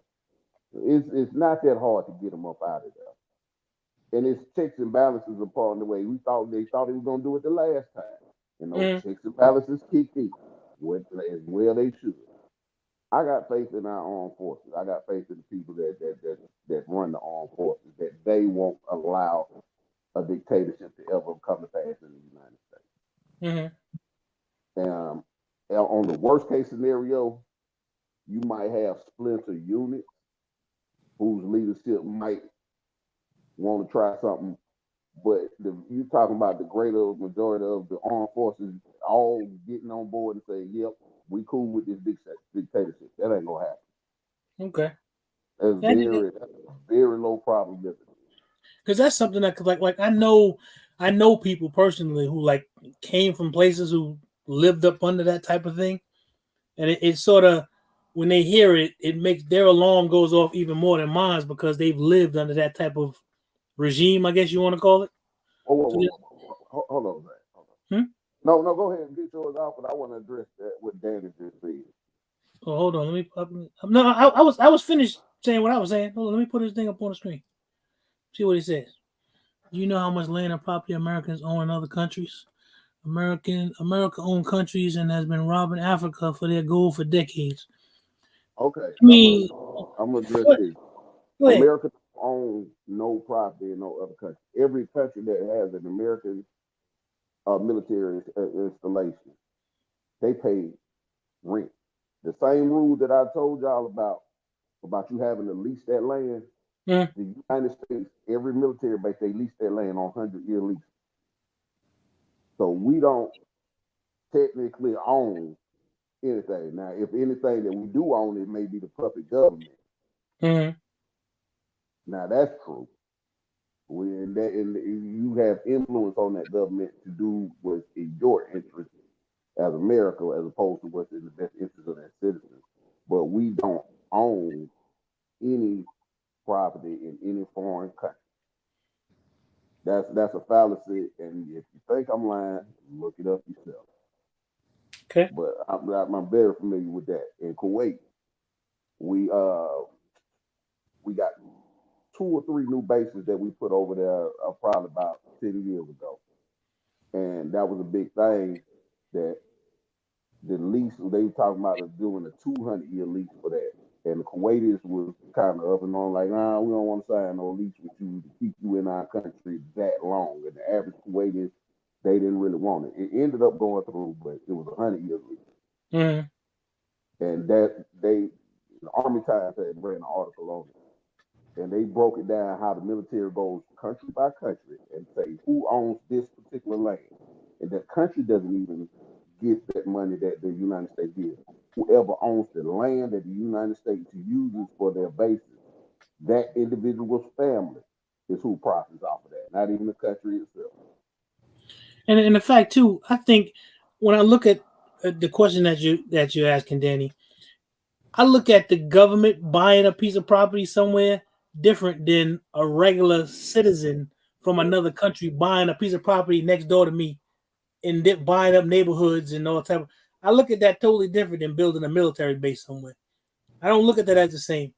I mean, unless the American government is somewhere just buying up houses and shit, just like the Chinese or regular Chinese. I can't go over and buy up China. I can't just go over there and buy me a house over there if I want to. Any other country, they don't let you do it. So I sort of look at those two things kind of different. And I don't think they're the same. I'm gonna do one first. Hold on a second, I'll be right back. I'm gonna say it, man. That's Africans' problem. It's 54 different countries. Whatever country that's allowing that to happen, that's their fucking problem. You know, just because I stopped waving the banner of flat blackness a long time ago. I worry first and foremost about black people here in America. Because Africans had the opportunity to unite with us, to do trade with us, to even welcome us back and give us dual citizenship. No country in Africa allows dual citizenships to Black America or anybody in the any America, Black person in the diaspora for that matter. So until that happens, my concern with individual African country and what their plight is goes no further than me sending out thoughts and prayers, because you control the government of your country. That all of that is your people. All of that look like you. So I'm not waving the banner and putting on the cape for African countries no more, because they ain't never put the cape on for us.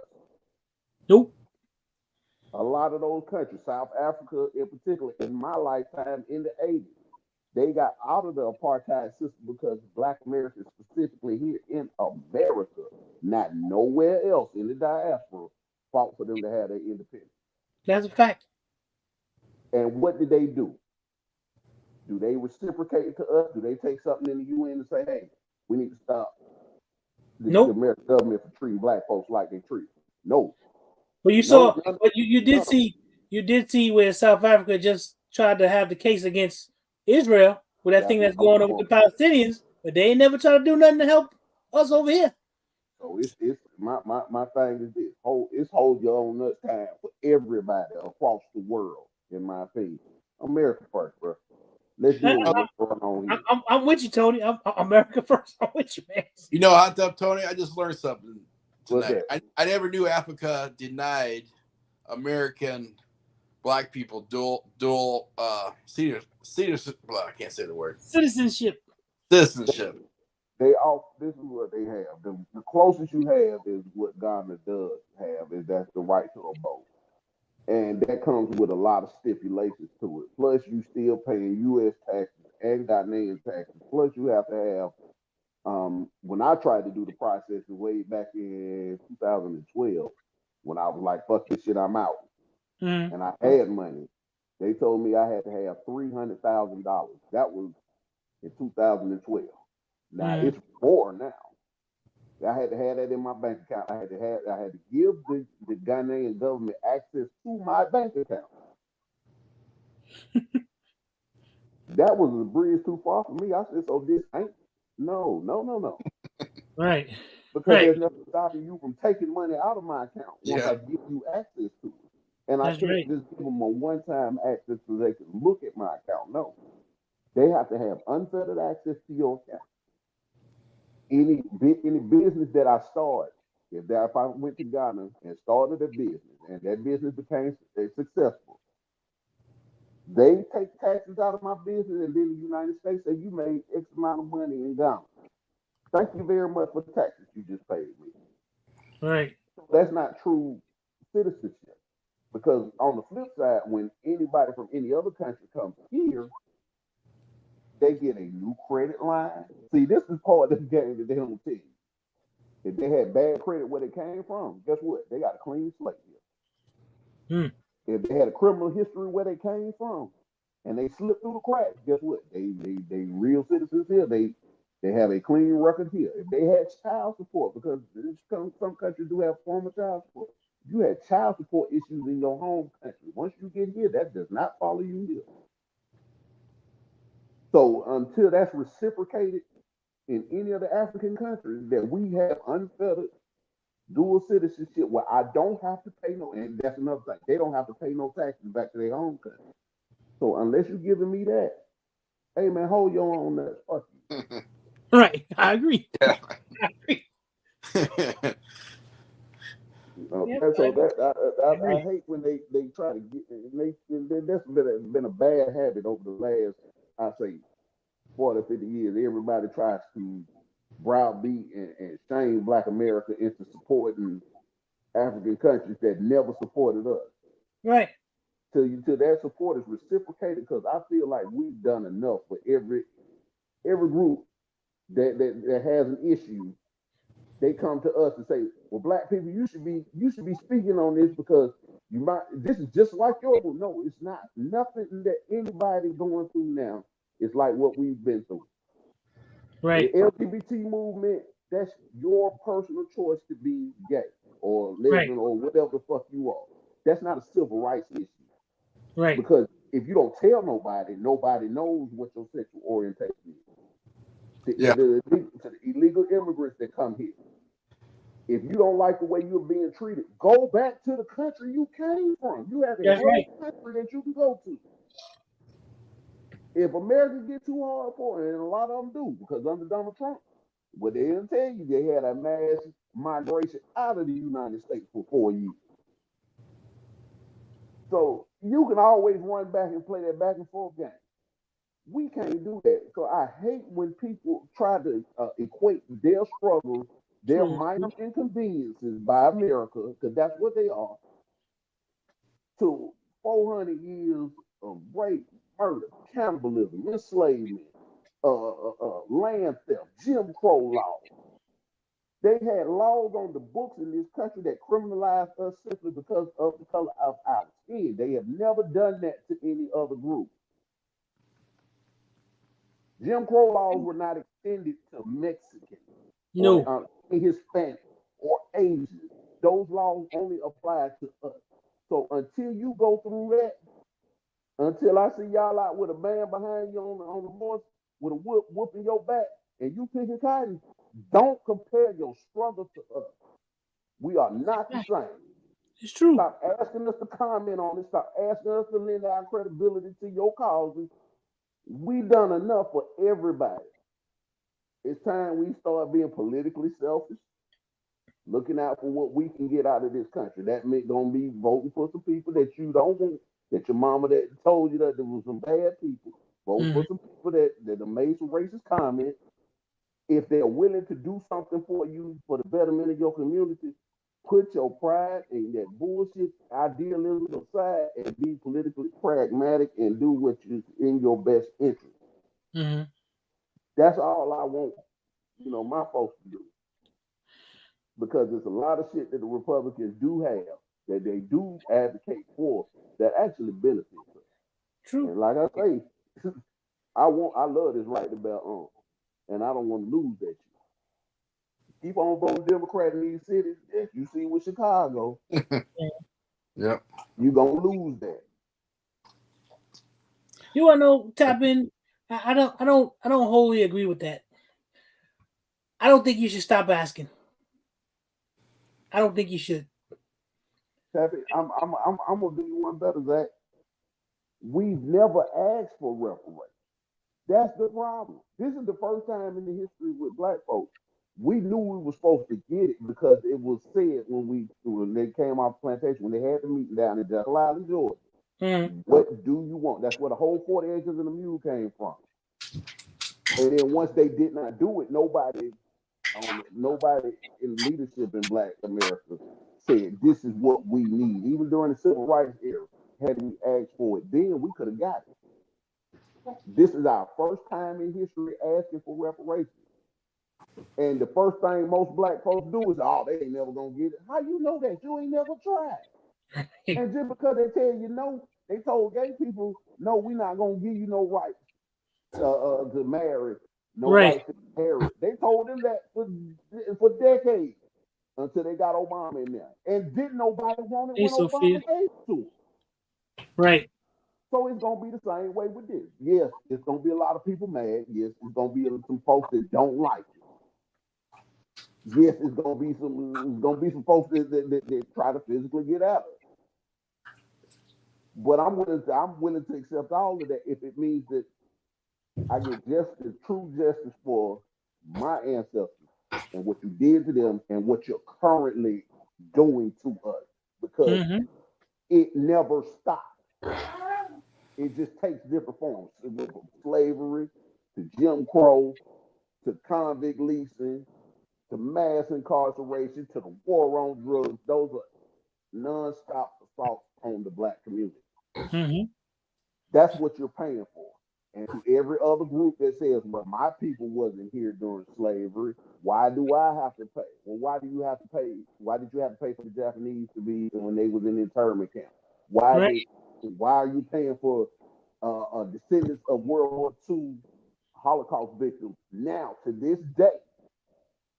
The United States didn't even do nothing to them, but yet they paying you. You pay money to a lot of people that you don't agree with. Mm-hmm. So I'd rather you just come out and say, I don't want you to have it because you black. I can Right. respect you more if you say it that. But that don't mean I'm gonna stop demanding it. Because eventually we will get it. Because it's a debt that's owed. Here's another part of that. Dennis Dixon, reparations will change something for us. Yes, it will. It'll what okay. I get aggravated when I see the ignorant comments. So they say, "Oh, what y'all ain't gonna do nothing but blow the money. What you gonna do with the money?" First of all, don't ask us what we're gonna do with the money. We do whatever the fuck we want to do with the money. It's our money. But even if only 10% of us did something like start businesses, that allows that 10%, because when you just oppose that to every other community, that's about the rate that you have business ownership. Is 10% of that community owns businesses that employ the other 90%. Mm-hmm. So that would just put us along the same lines as every other community. That would allow us to employ ourselves. When we allow us to employ ourselves, we can aggregate our money within our own community finally. When we can get every other group that's doing predatory businesses in our communities, that with these little nail shops and gas stations and liquor stores and stuff, we can get them out of our community. Mm-hmm. So yes, reparations will change something. And it needs to be in the form of cash payment. No, I don't want no scholarship. No, I don't want no HBCU money. No, I don't want no land that you don't want because it's probably contaminated. Just give me the money and let me do what the fuck I need to do with it for me and my people. So yes, don't ever say no dumb shit like that. And Billy Dixon, I don't mean nothing bad, man. I don't take what I'm saying personally, but don't ever say no dumb shit like that again. I still love you, bro. So don't if I offend anybody personally, you feel personally assaulted by what I said, that's not what I'm trying to do. But I'm just stating the fact. Why you keep asking, will they allow us to do something? It's not what they allow you to do. Do what you want to do. Once you have the money, you can do whatever the fuck you want to do with it.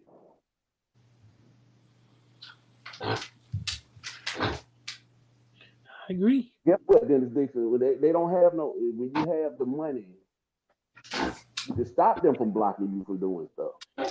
Right. That's what makes the big difference. We are victimized because we're poor as a people. That's the only way we're victimized, because we don't have the money to hire lawyers. We don't have the money to hire lobbyists,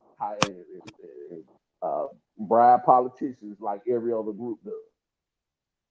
So yes, the money will solve all our problems. This is an interesting question right here. It says, Mato, how do we vet it though? You see how Native Americans are treated. You're going to trust the government to do it right. You know it's going botched no matter what they do. You know, I wish they would give me a casino, Josh. Yeah. I wish they would give me a casino. Hey, man, don't compare us to Native Americans. Just because they fucked up, you have the ability to self-govern, and the United States government cannot even interfere with your affairs. If you botch that as a people, that's your problem. Mm-hmm. Give that opportunity to us. Allow us the same opportunity. And if we fuck it up, then guess what? That's a whim. Let me tell you something. I'm talking to all the white Americans. You want to shut us up as a people? You tired of hearing black folks complain? Just give us our reparations. And if we fuck it off, you ain't got to do nothing else for it. Right. We fucked it up. But let us fuck it up. Give us a chance to. You can truly come back and say, we don't owe you nothing. Right. Because we gave it to you. We gave it to you, and we gave you the money, and you fucked it up. You're goddamn right. What's happening, fellas? What up, Ray? Nothing much, man. Hey, I'm piggyback off what Hot Tub was saying. Um, if they so they can give reparations. Well, they'll give reparations when they figure out um uh how they can get all that money back. And that's the thing. Once they figure out if there's a way to get that money back from black folks when they give it, oh, they'll give that shit out freely. You Oh, know? bro, I'm gonna do you one better. They're gonna get a large sum of it back. It's gonna be if you Oh, can we it out know that. tomorrow, it'll be the biggest boom to the American economy in history. Right. It sure is. You won't be worried about a recession. Won't be no recession. Won't be no recession in sight. So Man, they will be. they don't have to figure out nothing. A good chunk of it is gonna go right back into the economy. You damn right. Yeah. So it's actually in the country's best interest to do it. Right. Yeah. And the thing is, It's just- what it people do boils with the down- money, it doesn't even matter what boils people do down with to the they don't money. want to do it. It's not gonna matter what they do with the money, because like you said, you can sit there and give it out to every black person in the country or whatever. Now, say 20% will probably sit there and figure out how to do something productive with that Yes. money. That other 80% is gonna fuck that money over, because that's just what they do. It's the same ones that fuck over their tax money gonna be the same ones that are gonna fuck over their reparation money. But And what's gonna happen is gonna be a payday for everybody after they sit there when they go out here and buy all this bullshit. You see all these motherfuckers riding around in Cadillacs, or whatever expensive car they can get. When it comes around and they broke, them same fucking Cadillacs they just paid $80,000 for, they're gonna be sitting there asking for $20,000 for. So they're gonna be selling all kind of shit. So either way, it's gonna be a payday for somebody. These companies gonna make their money back. America's gonna make their money back. Everybody's gonna get something. And black folks, and there's gonna be that same population of black folks that's in the situation they're in now. Some of them are gonna be right back in that same situation. Right. Because they're gonna blow the fucking money. But we accept that. But as long as that 20%, as long as the 20% does what they need to do, start and create the business. So when they fuck up that money, I ain't gonna say it's that high, but let's say 80% fuck up their money. As long as that 20% has the ability to employ that other 80%, then we are okay. That levels the playing field. So I agree with that too. It's what I do with the money is what I do with the money. It ain't your business. It's our money. Like I said, if we fuck it off, we fuck it off. But give me the money and let's see what's gonna happen. I don't necessarily. I think it'll be more than 20%, right? Oh yeah. That was just a number I was just throwing out. I mean, yeah, we know it's gonna be a lot of people, man. It's gonna be a lot of people that's gonna fuck that money over, because, like I said, that's what they do. And I mean, just put that shit out there. That's just what they do. I mean, we see that shit at tax times when all of a sudden these fucking TVs fly off the damn shelf. Right. Motherfuckers living up in little 600 square foot apartment or whatever, go out there and buy a damn 92-inch TV. It's like, come on, motherfucker, are you for real? Correct. Let me say this. So when the Jews came out of World War II, as a people, they were poor. They got a form of reparation from the German government. Now, every Jewish person ain't good with money. Every Jewish person ain't rich. But they took that money and created a system to where they can care for those who fuck off their money. They created business. They damn near took over the media in every goddamn country that they're in large numbers. That's what you're supposed to do. And it didn't take all of them to do it. It only took about 10% of them that did that, because it's only a certain amount of Jewish people that are rich. The rest of them, they get a stipend, either from the World War II money or from what they get from the government. A lot of them up in New York, exactly. You tell me if I'm lying. A lot of them Hasidic Jews on welfare, and they run it. So, but look how it benefited. Look how it gives that reparations from Germany benefited their community. Right. And I see what Mr. Dixon, he said a lot of people aren't educated on how to handle money. Well, you want to know something? It could be a way where black folks, let's educate people how to handle money. If you can, you create a way so that they'll know that, hey, it's better to do this way so you can keep this money instead of just pissing it away. Now, everybody ain't gonna listen, but there are some people who are gonna be educated and they gonna listen, and they ain't gonna just piss all the money away. Exactly. I'll do you one better. And this is one thing that all of them gonna do is buy a house. Number Right. one, that's your biggest source of wealth in anybody's household is their home. That's your biggest wealth builder in most people. So if all of us are homeowners, all of us across the board that are qualified, then we need to add the college caveat that are qualified to receive reparations, because all black people in America ain't gonna get it. It's only for those who have descendants who were enslaved here in America. Right. So that's a fallacy that a lot of people say. Well, it's not fair that 13% of the population is gonna get reparations. No, it's gonna be more like 10, 9 or 10. Mm-hmm. Blues, Caribbeans, blues, Africa. Yeah, But And then that's why because when they start using those broad terms like minority and everything. No. The reparations ain't for minorities. no, it's not. right. It's for whatever you want to call them. Foundational Black Americans, the ADOS, whatever you want. It's for those people. It ain't for everybody. Yeah. But then the It's other for thing it's too, for a specific. It's for a lineage. It ain't for just because your skin is the same color as mine. yeah. But then the other thing too, I mean, hell, man, the government might sit there and say it's income based. So if you make over a certain amount, your reparation check is going to be a lot smaller than the next person.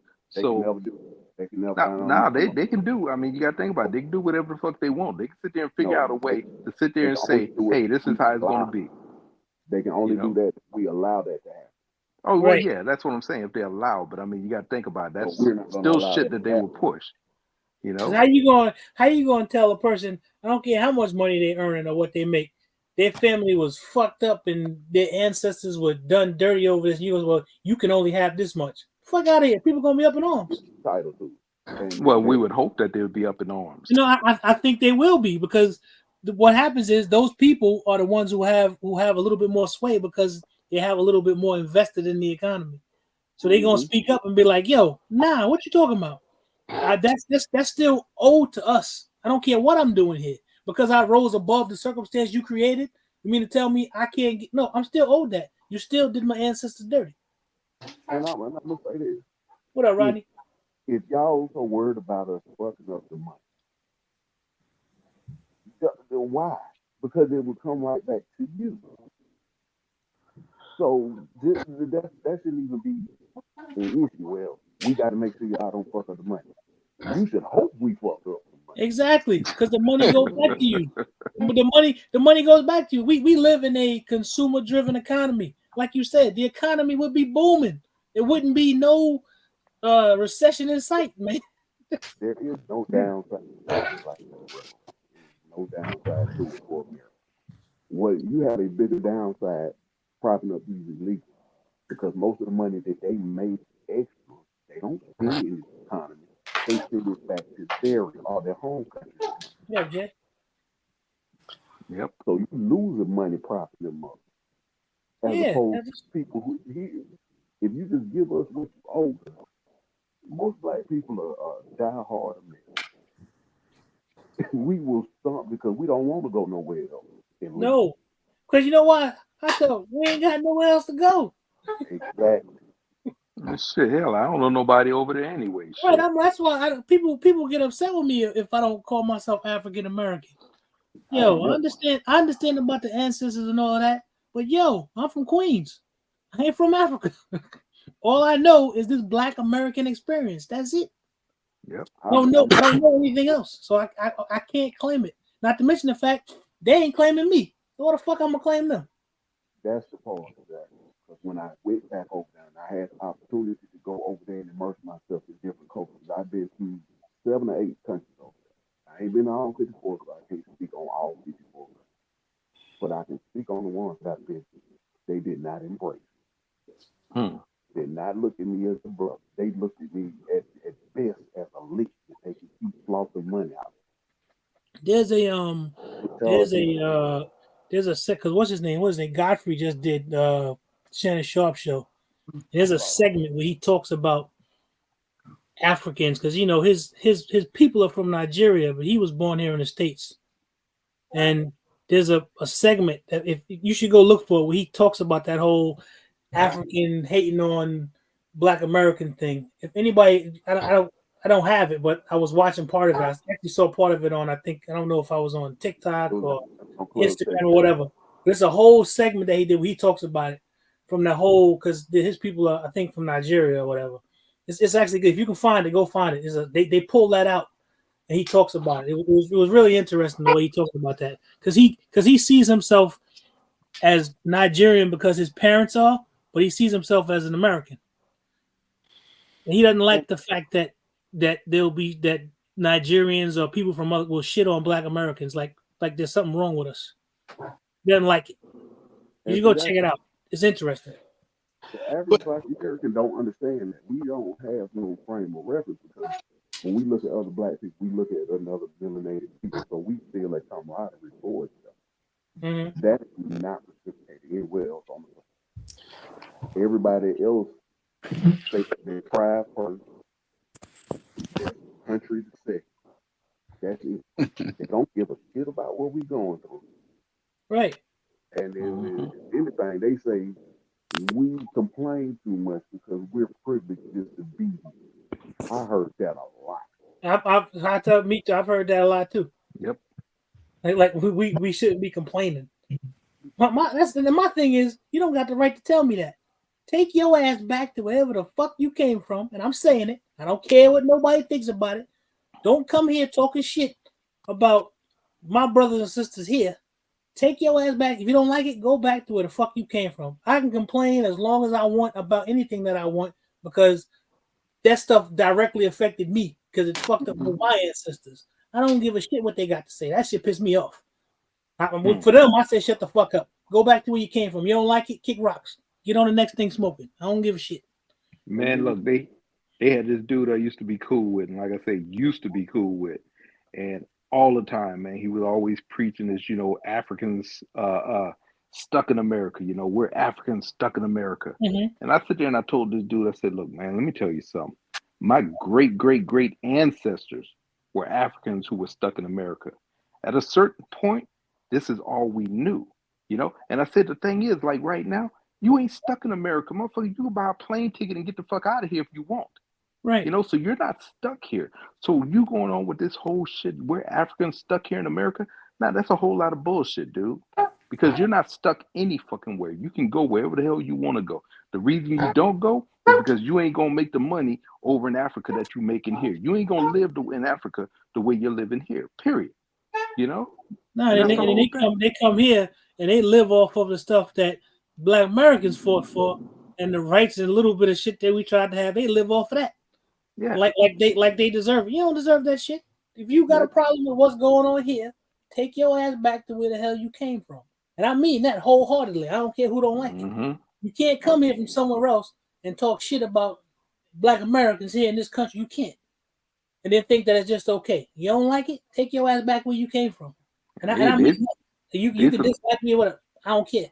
Go back. There's some cocky motherfuckers too, boy. I'm telling you, they come over here and look down on you and shit like that, man. I see these motherfuckers riding around all the damn time, riding in an old ass fucking raggedy Mercedes and shit like that. Talk about I made it. Man, get the fuck out of here. You ain't made it. All you did, you came did the same thing that black folks been trying to do forever, which is flossing or whatever. But you think you flossing with your little raggedy ass Mercedes and shit. Nah, nigga. You ain't no better than me. Shit, don't sit up here talk about you better than me or look down on me. But that's what you have. I mean, my wife used to go to a hairdresser like that, African woman. Used to braid her hair and shit. Man, she would go up in there and talking about how they all look down on her and shit like that, and as soon as she come in here, it's just they start talking, in their own little language, talking shit about her and everything, I'm like, that's just what the fuck they do. They don't give a fuck about us. They look down on us like they came over here, like there's something special, but you get to America, you just another nigga, that's it. They don't have the experience here that we do. They just don't. Yeah. It's different. No, they ain't got the experience. But the thing they don't understand, you would get your ass whipped just like we will. You know, Right. And period. I've had that Yeah. conversation.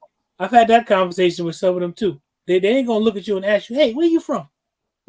Oh shit! You're from Ghana. Oh shit! Go on, Yeah. don't worry about it. You ain't a black Right. American. We ain't gonna whip your ass. You know, got some But they Spanish don't. people. Same thing. They do the same thing. Just because they speak Spanish, they sitting there. They're not black or whatever. Nah, hell, you blacker than You me. black too.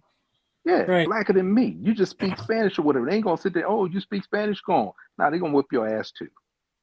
You know? But if I ask that lieutenant who got beat by the police, who got tased by the police up in Virginia in his Oh yeah, uniform, That Right. one in Windsor, Virginia. Got his ass and at the gas station. he was Hispanic and got tased by another Hispanic. Yep. So, Yeah, man. but In uniform. in uniform, but you saw the difference in them. That's Mm-hmm. why I say about the illegals when they come. They're coming from countries who have. You think racism is bad here? Go down to some of them Latin American countries and see how they treat the indigenous black people in their own country. Mm-hmm. Right. And then tell me, do you want them in your neighborhood? Man, I keep raising the alarm on that with black folks and white people too, because y'all don't want them here either. No. We have a common enemy right now. This Right. is and the real deal. And I'm gonna speak because you're the only white person we got on the panel. Speak to your community. We have something in common. I'm the spokesman. That's right. You the spokesman for them tonight. We voted last week and they gave me permission. We have a common enemy. Y'all don't like it and we don't like it. That's right. Hey man. If we work together and put us whatever differences we got historically aside, deal with this pressing issue right now. Because what the video I posted and a lot of y'all done seen on different pages of them bum rushing the defenses, running past the soldiers. Well, that should concern everybody. Right. Right. Yeah. And some of them soldiers had rifles. Well, and the difference is now this is the difference. And I'm pretty sure I know what videos you're talking about. Those are the National Guard that the governor put there from Texas, and then they rushed past them, and then the border police let them through. Yeah, that's what ended up happening. Eventually, they did get through that because you see them come through the barbed wire, and then they get to the one gate where they couldn't get through. But the rest of the story is eventually they did get through the other big gate too. Yeah, but those military guys was the National Guard from Texas that the governor put there, and then once they pushed through them, the border control, like you said, got them, and then eventually let them go into the community. And see, this part that everybody say, well, I hear a lot of Democrats say, well, it's all of this border illegal issue is Governor Abbott's fault. Well, Texas been dealing with this shit here now for 30 years. Or long. Yeah. So he actually had a good idea. Okay. He's trying to protect his people, and there's nothing wrong with that. And he should be allowed to do that. He should be allowed to protect the people of his state. He should. This is why I look at it. It doesn't matter if you're white, black, Hispanic, or whatever. If you're an American citizen, you're an American citizen. And all these people are coming through the border. They're not refugees. They're not the best people from their countries. They're coming into this country and they're sucking the life. They're sucking the money, the time, the effort. Why? And we're focusing on this. I'm going to say this for lack of a better word. They're destroying the country because we can't support them. Yeah, and they don't belong here. Bottom line, it's not because I hate Mexicans, and it's not because I hate people from other countries. It's because I'm American first. Right. And come to America, come the right way, and instead of me supporting you, you should be coming here, making America better. That's the whole point of immigration. Is you come to the country, get a better life, and because you're here, I benefit, you benefit, we all benefit from it.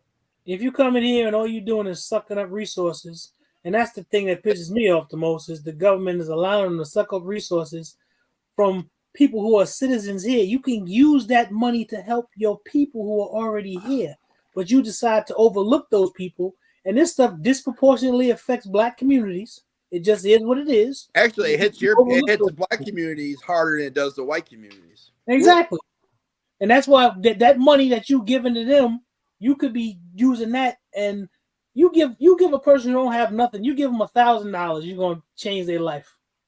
You got people coming over there, you ain't got nothing. You give them $9 grand, $4 grand a month, all type of stuff, free healthcare and all of that, just because they come in from somewhere else. Yeah, those resources should be used for American citizens. That's right. And look. Hey, But you know, Tony can. Oh, go ahead, Tony.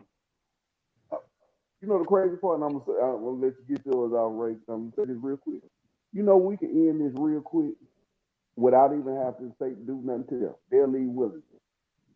Start penalizing the companies that hire them, the landlords that house them, the car company, the dealerships that give them vehicles. If you're gonna be here illegally, you should be an island unto yourself. You should be homeless with no resources whatsoever and have to make it how you make it. Because, but I'm telling you, if they had to do it like that, they'd run their ass back across that board. Right. That's right. Yep. But like that guy said, I'm here to get the free stuff. As long as you keep giving out the free stuff, they're gonna keep. It's not gonna change. And you gotta stop. Look, I'm sure Tony knows about this though. Even with us being veterans, all right, went served the country and shit like that. They make it hard as hell for us to get any type of benefits from the VA. But like I say, you get these motherfuckers that come from these other countries and shit like that, and just hand shit out to them. You know, you got veterans out there. I mean, it's like you go to the VA, you trying to get a rating or something like that. These motherfuckers act like you taking money out their fucking pocket. You know, that's how the fuck they treat us. But like I said, you get these people from these other fucking countries come over here, and it's like, oh shit, free money. It's like that Oprah shit. You know, you get a check. Everybody get a fucking check except for the Americans. You know, except for the people from here. And correct me if I'm wrong. The VA ain't known for their great health care. No, not at all. But you know what? Though? Well, go ahead. This country has been trying to replace slavery with something else. They want the cheapest labor as possible. And that's what it boils down to. You got the corporations leaning on the government. We want cheap labor. And you have a whole labor market full of people who say we're not going to work for these low wages anymore. So Tony, you just remind me of a story where my wife works at, right? On Fridays, they usually come out on Friday and say, hey, we don't have a lot of work today, so you guys can work a half a day and go home. And they work at I'm not gonna mention the name of the company, but what they do is businesses pay them and they make the packages, the pretty packages and all that good stuff. And so it runs down a machine and they do all this stuff.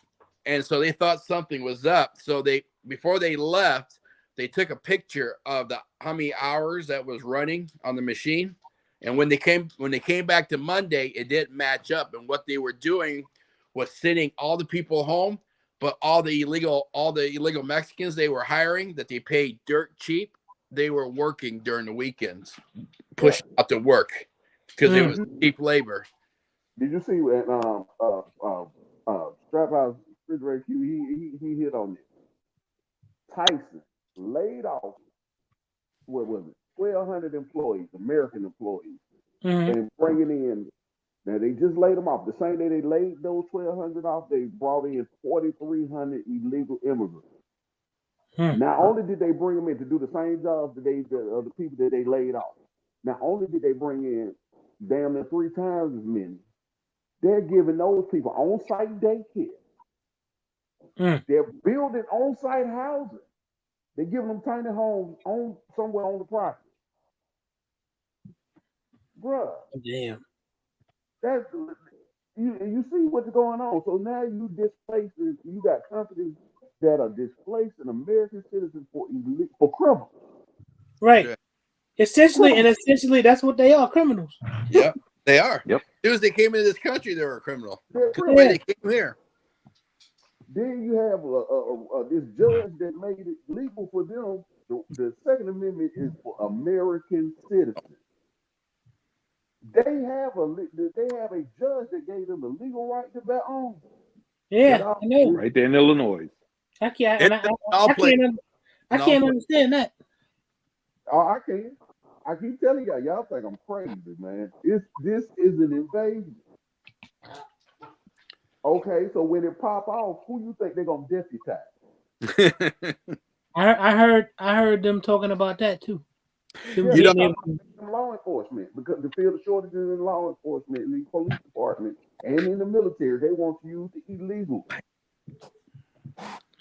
This should raise red flags to everybody who is a citizen of the United States.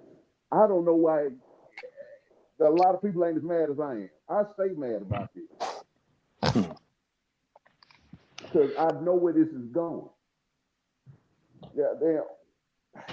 Ray, you've been in the military. This I mean, it's one way. Look, it's an invasion from the inside. That's all it's going to be. And if you think about it, America has never been invaded before. Okay, so who's to say it would never happen? You know, right? It's going to happen. Mm-hmm. They're going to sit there and see. Okay, you know what? Everything's falling apart up in America.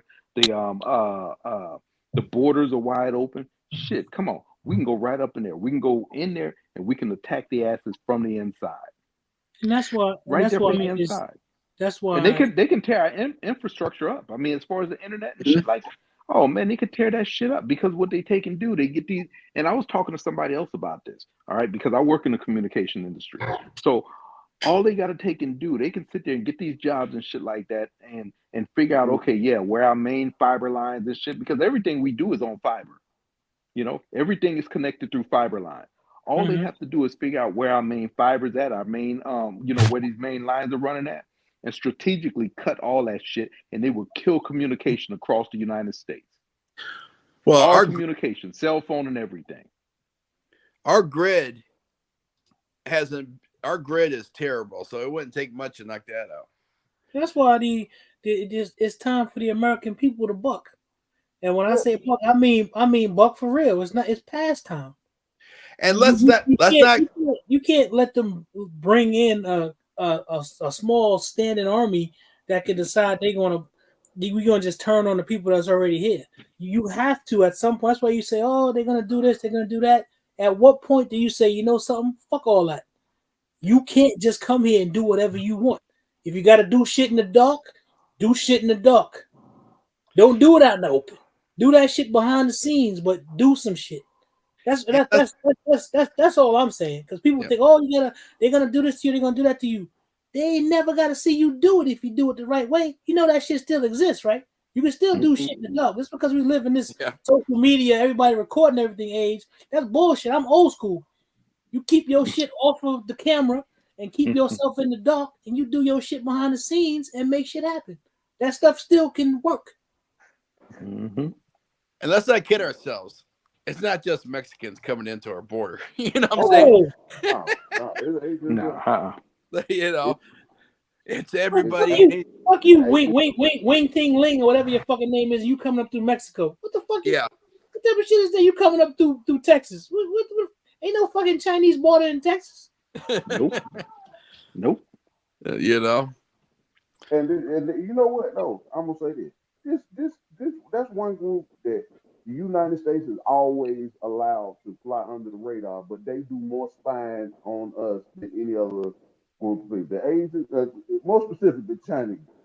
Yeah. You should be with the political climate right now. You should be more suspicious of them than any other group right now. Right. Yeah. Well, look at what was that senator from California who was sleeping? His secretary was a Chinese spy, and he was tapping on it. Yep. Remember that?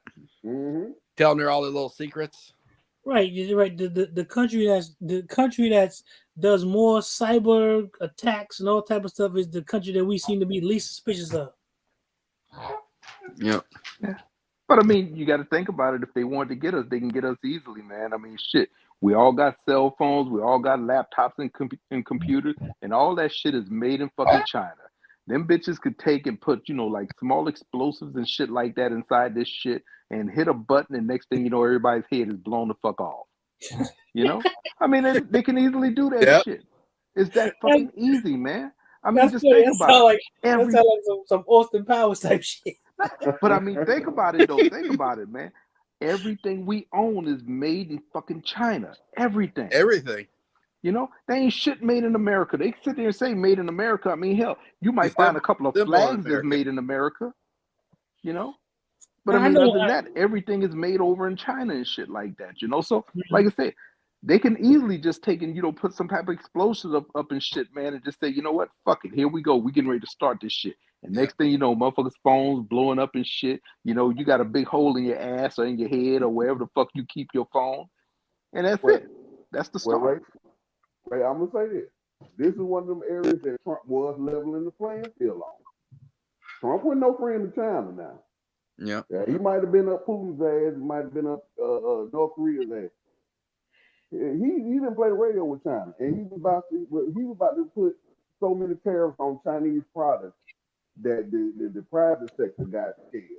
Oh, I was working for a company at the time that we did a lot of international business, and I was doing the logistics at the time. This was years ago, during the Trump administration.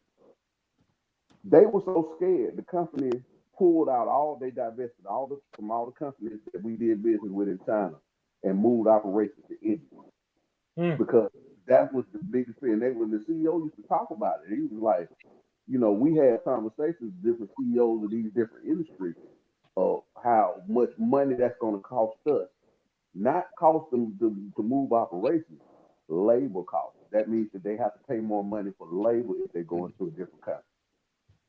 So they were looking at different countries that they can set up shop in. One being Vietnam, one being India. But with India, we're going to run into the same problem as we with China. India is another upstart country that's on the verge of becoming a superpower. So we don't have no friends internationally. We have interest with other countries. That's it. That's it. That's a big difference. And that's one thing, something that I want to say, and I can only speak for myself. When you hear us talking about China and India and other places, please pay attention to the context, because we ain't just talking about all Chinese people, all East Indian people. We're not talking about them like that. Now, in some cases, if we're talking about regular folk like Africans who shit on regular Black Americans, yeah, we are. But I don't want anybody to think that, because people will take that in context and think, when I talk about this stuff, I'm talking about the people who govern these people, because they screwing them too, the same way our government screws us. Keep that in mind. None of us like our government. Nobody. Because they all full of shit. So I need people to keep that in mind too. It's not just about the people there. It's just like here. There's a certain group of people that I can't, but for the most part, my government sucks. Except for you, Chong, at work. We're talking about you. No.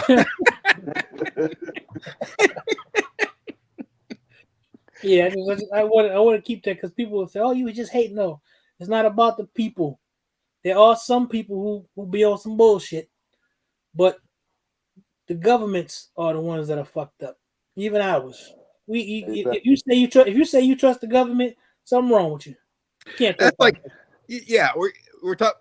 People in North Korea think that their leaders in their countries were born from pandas. You know what I mean? Come on, we're not talking about the people. We're talking about their government. Right. I just want to make that clear, because people see somebody's listening who ain't commenting who's like, "Oh my God, they hate." No, I don't just in general hate anybody. Give me a reason to hate your ass.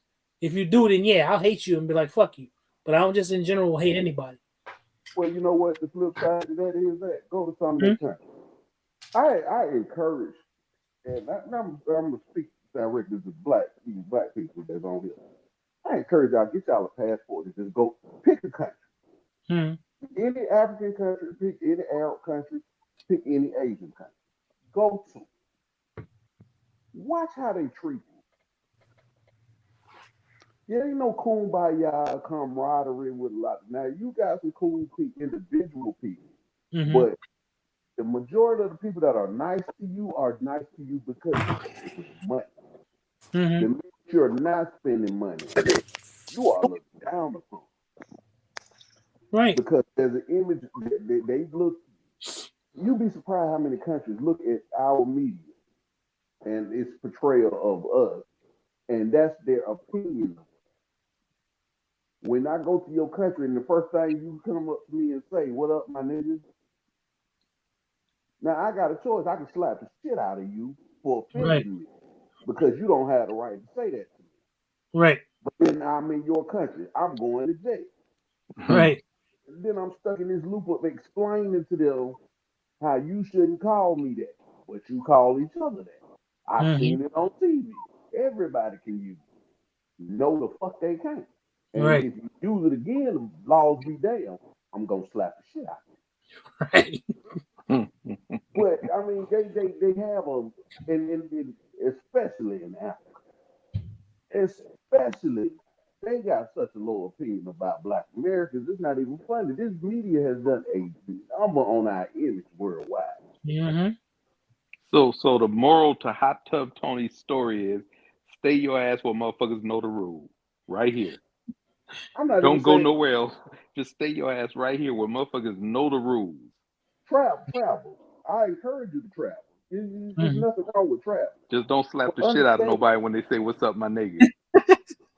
just understand that the luxury, the stuff, the rights that you fought for, that the people fought for here, bro, you'll appreciate it more when you leave and come back. And you'll be like, oh, okay. All right. So this ain't that bad. Cause bro, you ain't seen poverty until you see the motherfucker on the side of the road taking a shit and wiping his ass with a rock. Yep. That's the rest of the world. You want to go to some of these countries? I hear these people say, "I want to leave America. I want to leave America." Go. Tell me if you could take a shit comfortably.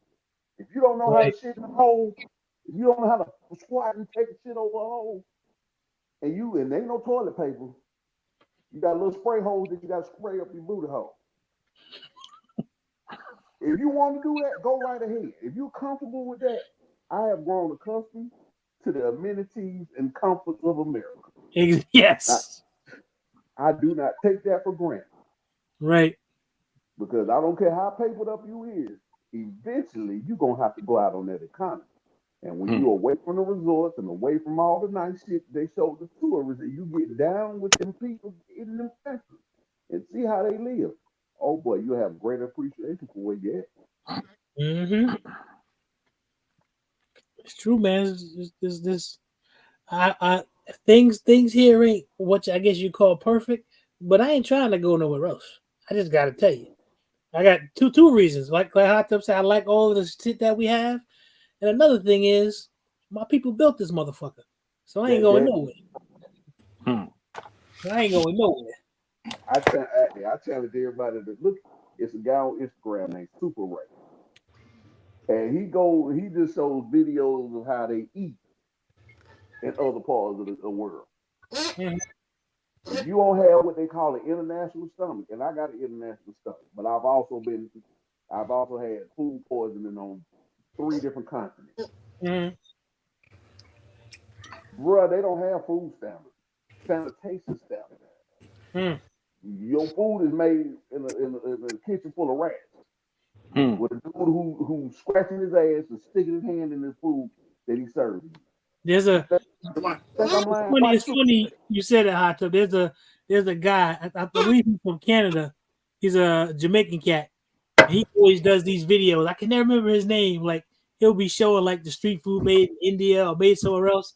And he's like, why you gotta be so dirty? Why you got it next to your feet, your bare feet and shit like that? And when you look at it, you like, damn, I wouldn't want to eat that. It's nasty. Hell nah. That's most of the world. Yeah. They don't have no refrigerators. No forks, no food, ain't no refrigerators. I mean, that shit just sitting up there. The flies flying all around and everything. They take that shit right on off and throw it on some fire or whatever and start cooking it. Was you in Iraq? Huh? Did you go to Iraq? Nah, I didn't go. All right, so I was in Iraq. They used to have this thing when we used to have to ride around. You know, we do business with the elders of of the village, and they always want to serve you food. And they got the lamb that they hang up on string after they slaughter it when they cook it. So we used to have to. The military would tell us you got to eat. So they went to go give us a slice of that, and I like lamb, so I'm like, oh, cool. So this dog, it looked like it had been barbecued, like it had the tar on it. When he went to cut it, that wasn't char, that was fly. What? Yeah, Damn. the meat went from being a dark black color to a regular meat color, and we had to eat that. Man, everybody got food poisoning out there because we was eating mad. Bro, that's why I tell these stories. It's like y'all don't understand how good you got it here. Right. And we take that for granted. I don't take that for granted. Now, I don't like, as a black person, I don't like how my government and there's a lot of this people treat and law enforcement treat us. But it's a whole hell of a lot better than the alternative. Trust me. Right. That's why I ain't trying to go nowhere else. If it all fall apart tomorrow, bro, and I said this before, if this country goes to another civil war, I can't run nowhere. I got to fight it Right. out here. That's it. So I'm gonna fight. I'm gonna fight for it. Now, while it's a good time, I'd rather stand up, have these conversations, and fight for my rights now than have the all-out brawl late. Right. Because hopefully, when we have these conversations, we can have some common ground and say, y'all, these black folks, they got a point. Yes, we do. We ain't trying to be anti. We ain't saying we anti-white and want to do no harm to y'all now. Because if that, and that's what a lot of them are scared of. We scared you gonna do to us what we did to you. We're not that Exactly. kind of It was when I'll never forget this clip, man. It was Al Jazeera. They were here in Ohio, and it was during the time when who was it? Obama was running against McCain. And there was an older white lady that they were interviewing, and I'm watching this interview, and it stuck with me. I'll never forget this because when they started asking her about like what was your problem with having a black president, the answer wasn't about policy. It wasn't about it wasn't even about his personality. The way this woman started answering the question was like, oh no, we can't have a black president because we can't have the blacks in charge. And you could hear her, the fear in her. Almost, she might have just had to set it. Like, yeah, if we let them be in charge, they're gonna do to us what we did to them. And That's exactly what she was saying. I'll never forget that. When I watched, I was like, damn, she was so close to saying it without. And that's exactly what she was saying. Oh no, we can't have them in power. That's how she said it too. We can't have them in power because she worried about we're gonna treat you the way you treated us. You hit the nail right on the head, I thought. but that's not even in our nature. Now, you can push people to that point, and it's coming. But right now, we not that type of people. We just all we want to do, all the average black person want to do, is enjoy every freedom that America provides for everybody else. Right. We want to provide for our families. We want to be able to have freedom of movement and not be demonized in every segment of society. Mm-hmm. That's all. We ain't asking for a whole lot in our reparations. You got because that's a debt you gonna have to pay that. That's something we as a people, most of us ain't gonna let that go. I know I ain't never gonna let that go. My kids gonna be talking about that if you don't. Yeah. And I agree with that. Just like you said, Hot Tub. Give me the money. If I fuck it up, it's on me. But give me the money. You'll shit. That's the way to shut us all the fuck up. Right. Yeah. You ain't never got to worry about you. You can either do you want that. Like we can't have no social safety net if we pay. Right. That's the sweet the pot for y'all. So then if they do fuck it up, hey, we don't owe you nothing. Yeah, I mean, shit, they can't, you know, 100 years from now, whatever, motherfuckers can't beg for it no more. Be like, well, shit, your family fucked that shit up when they bought all them Cadillacs, Right. you know? Yeah, it's like, fuck, we gave you your reparations. We gave you your shit 100 fucking years ago. Right. What they did with it is what they did with it. Some, like I say, if they sit there and build something or whatever, or have, you know, go out there and buy a whole bunch of land and that land stays in that fucking family, hey, this is what our reparations went to, you I know? mean, with us, that tends to happen. That we do when we buy land, when we acquire property, this property, it tends to stay in the family until the family fucks it up. But Mm-hmm. that No, normally, but nah, you don't even get the family time to fuck a chance to fuck it up. You put that shit in a trust and tell them you can never sell it. You right. can never sell it. But that tends to happen to every group of people, white people included. White people are very, very, look at the family. They're one of the richest families in the world at one time. And now that money gone. So Mm-hmm. that happens. You fuck up money too.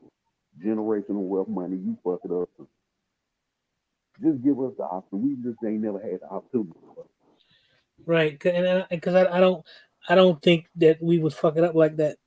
We're I just not gonna fuck it up like that. That's don't think what so. it is. That is the primary fear. What And I if we think don't fuck it up? right, and I think that's part of the fear too, Hot Tub. They ain't gonna Mm, fuck it up. They gonna fuck around and it's gonna be a whole new day. It's that whole we don't want them to be in power thing. look, Mm-hmm.